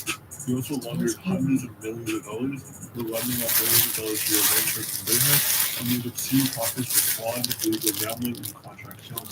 He was set to essentially control all of Canada, with Montreal being especially locked down. And this was convenient for him, since the port of Montreal was one of the main importing sites for drugs to be sold in the BC. And of course, Vito seemingly had complete control over it. Once a shipment of drugs reached Montreal, his people would drive the narcotics through back roads and into New York City, the world's top market for cocaine. And apparently, his business was very profitable, since on February 11, 2005, an arrest warrant was issued in Rome against Rita, in connection to the Mafia's alleged plans to launder money through building a multi-billion-dollar bridge connecting Italy's mainland with Sicily. Though the FBI considers the family connected to the Bonanno crime family and Vito to only be one of their soldiers, Canadian law enforcement considers it a completely separate crime family, and Vito is considered by Canadian officials to be the most powerful mob boss in the country. Organized crime authors consider the strength of the Rizzuto clan to rival that of any of the five families in New York, and definitely the sixth family. As I touched on earlier, a large part of Vito's talent was the ability to pull together many rival crime groups who otherwise would be competing against each other. What Rizzuto created was something structured and business-like. Under his leadership, criminal groups such as the Haitian Street Kings, Hispanic cocaine traffickers, Irish Kings, the Hells Angel, and Rock Machine MC, as well as different mafias, would all work together to conquer all three similar business ventures. Really convinced them that there was enough money for everyone, and that there was no need for violence amongst each other. It would basically work like that. The mafia would get involved with the importation process, since they have international contacts to arrange large shipments of cocaine from South America. Then the outlaw motorcycle gangs would mostly be in charge of the distribution, and then the street gangs would sell them. This made everyone happy, since they could all peacefully get a cut of the lucrative drug business. As could be expected from someone from his profession, Vito rarely spoke with the media, but in a rare case when he did, he described himself as a mediator. He said, quote-unquote, "People come to me to solve disputes because they believe in me. They have respect for me." He was known to go to golf courses with government officials, businessmen, street gangs, and other mafia families. Reports also say that he preferred to see himself as a gentleman rather than an aggressive criminal. He didn't need to raise his voice or lose his cool to make life-changing or fatal decisions towards someone's life. I think about Vito was like he wanted to make money, serious money. And he knew that to achieve this goal of his, working with people outside of the family, including people of all backgrounds, would be very beneficial. Traditionally, most mafias are strict about the background of its members, but Vito made sort of a multicultural organization. However, there was a concept to it. Because once you were a part of it, he was the boss and you now worked for him. From here, his influence on the construction industry in Montreal would grow rapidly, with his mafia tax and buildings going up to a staggering 30%. Getting all of these rival crime groups to work together lessened the violence towards everyone involved from the rivals, which ultimately led to less attention from the media and police, while everyone was making lots of easy money. Under his control, corruption in Canada was set to hit an all-time high. According to longtime crime writer Antonio Nakazo, quote-unquote, "Instead of using violence, he uses corruption. He didn't have to scare people, he just had to share money." He infiltrated union leaders, he had people in the police agencies and law enforcement agencies, he had politicians, name it, he had it. At this time, it was said that Vito basically got a cut of everything going on in the city, whether it was drugs coming into the city, a building being built, or money being laundered. This is also when he received a reputation for being untouchable by law enforcement, being nicknamed as Canada's Teflon Don, since he beat drug charges he was facing on two separate occasions. However, things would start going downhill for him and the Rizzuto crime family in 2004. Remember how I mentioned that he and some other men from Montreal went to New York to help with the Bonanno family in 1981? Permission to murder three of the family's underbosses since there was suspected of plotting a takeover? Well, it turns out that a Bonanno crime family underboss turned into a government informant and told the FBI that Vito was one of the shooters back in the 1981 murder, after law enforcement began cracking down on the Bonanno crime family. And what seems more crazy is that for the first time in the five families' history, the boss at the time testified against one of his associates, meaning that the former boss of the Bonanno crime family, who was actually the one talking to Nicolo and setting up the solution to the issue in his organization, was testifying against Vito Rizzuto. resulting in Vito facing a 20-year prison sentence for a crime he committed 22 years ago. Almost 3 years later, Vito was charged with racketeering charges and was sentenced to 5.5 years in a federal supermax prison in Colorado. When Vito went into jail, his father, the founder of the crime family, temporarily took control once again as a placeholder while he was away.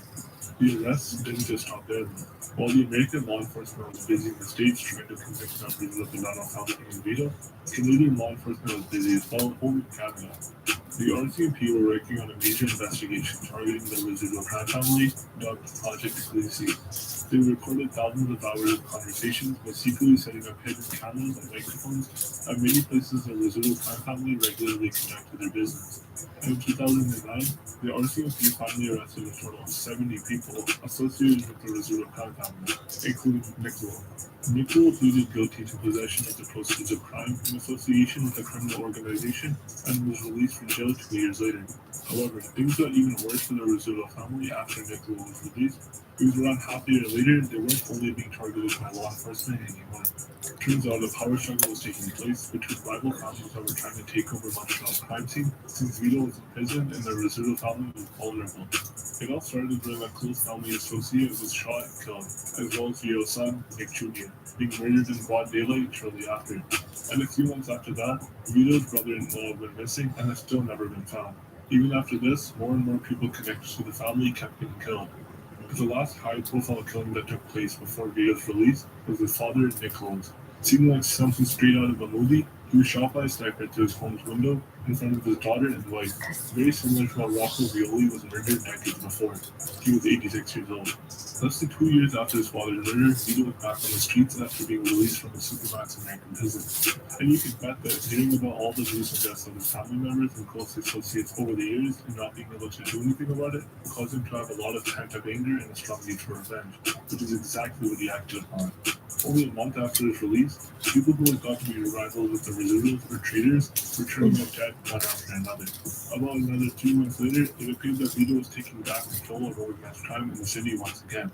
Apparently the groups that were profiting off of Vito being away received an offer from them that basically said that he doesn't care about money anymore, but is only looking for revenge and wants blood from those who went up against his family. Many people joined because they no longer needed to share profits with him, since he didn't care about trying to make money anymore. It is said that over a dozen people were killed shortly after his release. However, the story would come to light very soon, because in the December of 2013, at 67 years old, he collapsed in his home from lung cancer that he'd been secretly fighting, and would officially die due to pneumonia on December 23rd. The violence wouldn't end quite yet, though, since the residual crime family and its loyalists kept fighting going on to this day. It's said that the war has claimed more than 100 lives and counting.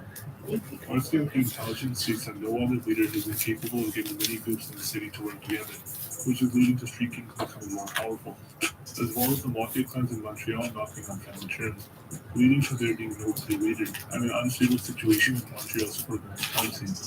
Vito's and the rest of his family story was obviously very insane, considering how much influence he had in Montreal, Canada as a whole, and even the entire world. It would be impressive ability to bring together rival groups and get them to work together peacefully, in a way that benefited everyone involved, while staying out of trouble and in control for a decade, that no one in Canada has really even come close to replicating. He's known by many as Canada's most notorious gangster of all time. Please drop a like and subscribe if you enjoyed the video and want to see more in the future. It helps with the channel so much. Leave a comment letting me know what you want to see next, feedback, or just general thoughts on the story. Thanks for watching and have a good one. That's Wayne Gelestein, and here we are in his house. And the people you're about to see, 5 of them are the accused in the Banditos trial. You're not here by accident. Okay, so I'm here because Well, I would say vicinity to the crime scene has something to do with it. Okay. Well, did we mention I'm not here. I don't think you do.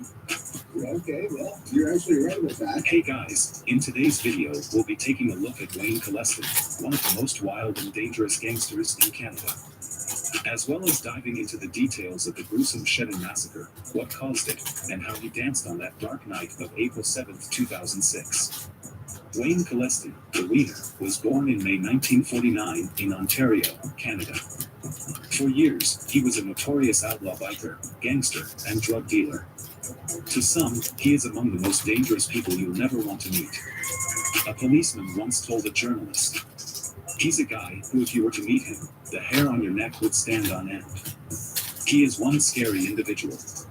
There isn't much we could find about his early childhood life. He is as mysterious as he is dangerous. Nonetheless, we know he has a long and intriguing criminal record dating as early as 1967, when he was only 18 years old. Young Colestin seemed to like rubbing shoulders with the authorities. The police had multiple charges on him, including 3 counts of assault, 3 more for illegal possession of firearms, and more than a dozen for breaking and entering. Additionally, he was also infamous for dodging police charges. At one point in 1982, some witnesses even testified that Colestin was responsible for the murder of a big-time businessman, Giovanni Di Filippo. According to police reports, Di Filippo was assassinated by a person disguised as a pizza delivery man. Some police officers were sure that it was Colestin who pulled the trigger. However, they never obtained enough evidence to throw him in prison. The authorities were even more suspicious of Colestin after he bought a $50,000 farm just a few months after the incident, as they wondered where he got the money from. His new farm near Loma Station would later become the venue for the bone-chilling Shedden Massacre. In 1984,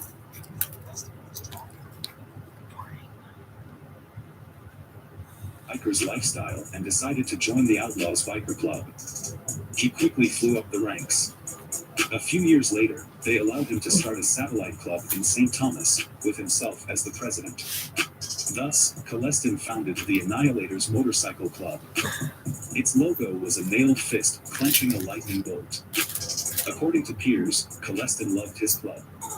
He even had the logo painted outside his barn.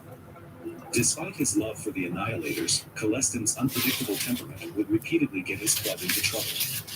On one occasion in 1989, he got drunk and assaulted a police officer. Colestin then attempted to evade arrest by stealing a limousine and engaging the police department on a wild car chase down the streets of St. Thomas. Unfortunately for him, he was apprehended after crashing into the Annihilators clubhouse. Colestin was considered a wild man, even to his fellow bikers. In June 1991, a fellow wounded Outlaws biker came to the police and filed a charge against him for attempted murder. According to police reports, Colestin got angry at the man and ended up firing 4 bullets into his body. However, the charges were later dropped after the biker refused to testify against the club president. Not long after the charges were dropped, the police found the body of David Sparky O'Neill with 3 bullets embedded into his skull. O'Neill was a close associate of Colestin and a dangerous man wanted for the murder of Police Constable Scott Rossiter. Although there wasn't evidence to support the claims, some detectives believed Kelly Stein offered to kill his associate in exchange for the charges of attempted murder being dropped. Before his death, O'Neill was often seen visiting Colestin's farm seeking refuge. People knew Colestin's unpredictable temperament. However, it was in 1992 that the police got to know more about the Annihilators president. In March the same year, there was a major police crackdown against the Outlaws biker gang. The police raided Colestin's farm and arrested him while he was drunk and high in his living room. Additionally, the police found him surrounded by guns, cocaine, and Nazi memorabilia. To no one's surprise, Colestin was a racist and passionate homophobe. Every year, he would travel to London to protest against the local Gay Pride Day, waving the Confederate battle flag. He even had a giant Nazi logo mowed on his fields. To further show his support for the white supremacists, he ran a security company with the KKK initials boldly inscribed on its business cards. While in custody, a prison psychologist tried to figure out how Colestin's mind worked. In conclusion, he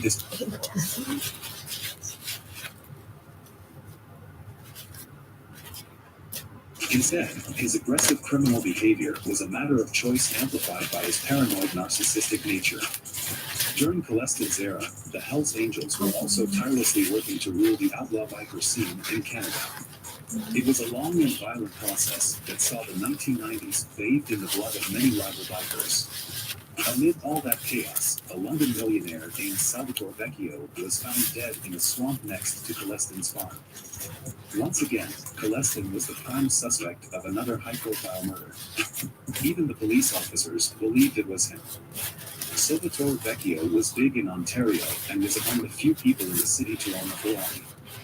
He was a real estate guru, loan shark, and co-owner of an adult website that he ran with the help of the mafia and other outlaw biker organizations. Colestin and his biker gang were against the Hells Angels. Nonetheless, they lacked the numbers needed to stand against the Mammoth Club. They had to join the Loners after being kicked out of the Outlaws Biker Club because of Colestin's rowdy and unpredictable nature. The Loners Club is a Canadian outlaw biker club founded in 1979 by Frank Lenti and Gennaro Rosso. Although it's not among the big biker names in Canada, the club has an international presence in the United States and Europe, and are reported to still be active in the streets of Ontario. That being said, even members of the Loners Club didn't particularly like Colestin. They only accepted the collaboration to boost their numbers. One of the loners even commented, "Can you believe the type of people we're attracting?"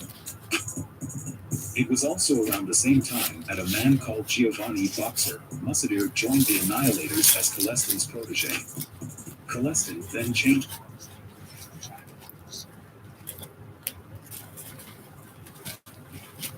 Meanwhile, Colestin's reputation caught the Hells Angels' attention, and they offered him to join the organization. They thought he might help progress their campaign in southwestern Ontario. Colestin refused, beat, and expelled some of his bikers who wanted to join the Hells Angels. On October 22, 1999, the Hells Angels retaliated against Colestin. On that fateful day, he was the target of a drive-by shooting by former loner Dane McLeish and Quebec Hells Angels Philip Billy. Colestin was relaxing in his truck when suddenly they fired a shotgun at his truck several times. Nonetheless, the assassination attempt failed, and Colestin survived. The police decided to investigate the assassination attempt and take the opportunity to search Colestin's farm. They found what they were looking for. He possessed a stash of 40 guns and a rocket launcher. Therefore, they charged him with violating Canada's gun control laws. Nonetheless, they released him on bail. It was now December 29, 2000, and many outlaw biker gangs like the Satan's Choice, the Lobos, some Loners, and many others traveled to Montreal to merge with the Hells Angels. That move quickly established the Hells Angels as the largest and most dominant club in Ontario. As a result, the Greater Toronto Area had the largest concentration of Hells Angels chapters in the entire world. Once again, Colestin and his Chatham brothers found themselves alone against the mighty Hells Angels. For their safety, they decided to join the Bandidos on the 22nd of May 2001. The Bandidos Motorcycle Club is reported to be the second largest and most dominant outlaw motorcycle club in the world, behind the Hells Angels, according to authorities. They are among the chosen few bikers who can wear the 1%er patch that shows proof of their dominance in a region. Nonetheless, some law enforcement authorities, like the FBI, classify the club as a criminal syndicate. Unfortunately for Colestin, the 1999 arms possession incident came back to bite him. He was found guilty of violating Canada's gun control laws, and they sentenced him to 2 years in prison. Eventually, he was released in 2002 only to discover that his former protege, Musadier, was now the president of the Canadian Bandidos Biker Club. Some journalists remarked the puppet had cut his strings. Bad blood started brewing between them. However, the majority of the club's members preferred Musadier to Colestin. He was honest, reasonable, fearless, and loyal. For them, that was enough. Even though Musadier's club was peaceful, it wasn't profitable.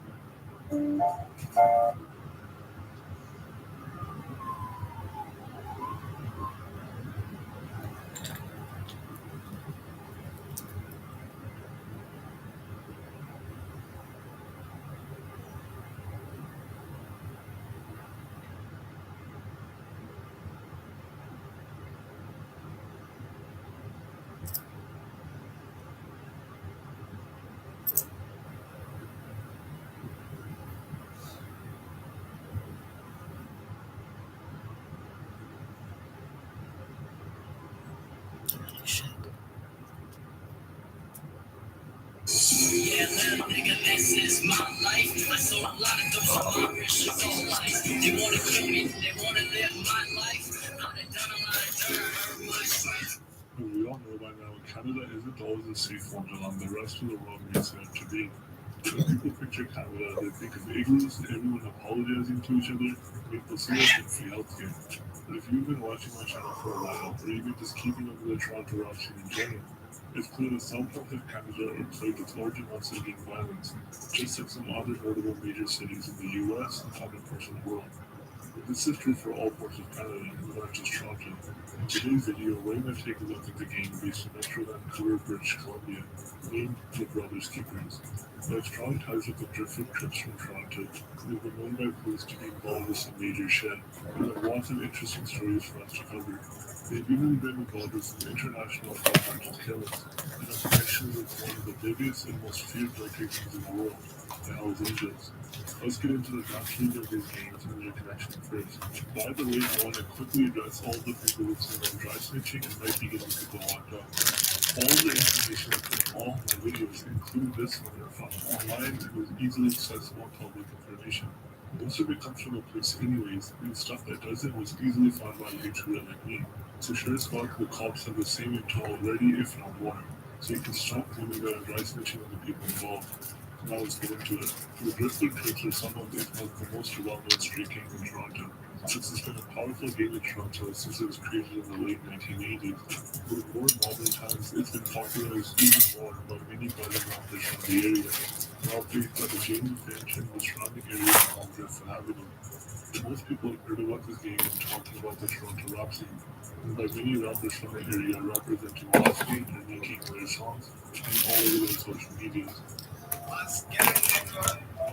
My nigga super sad, we be washed gang.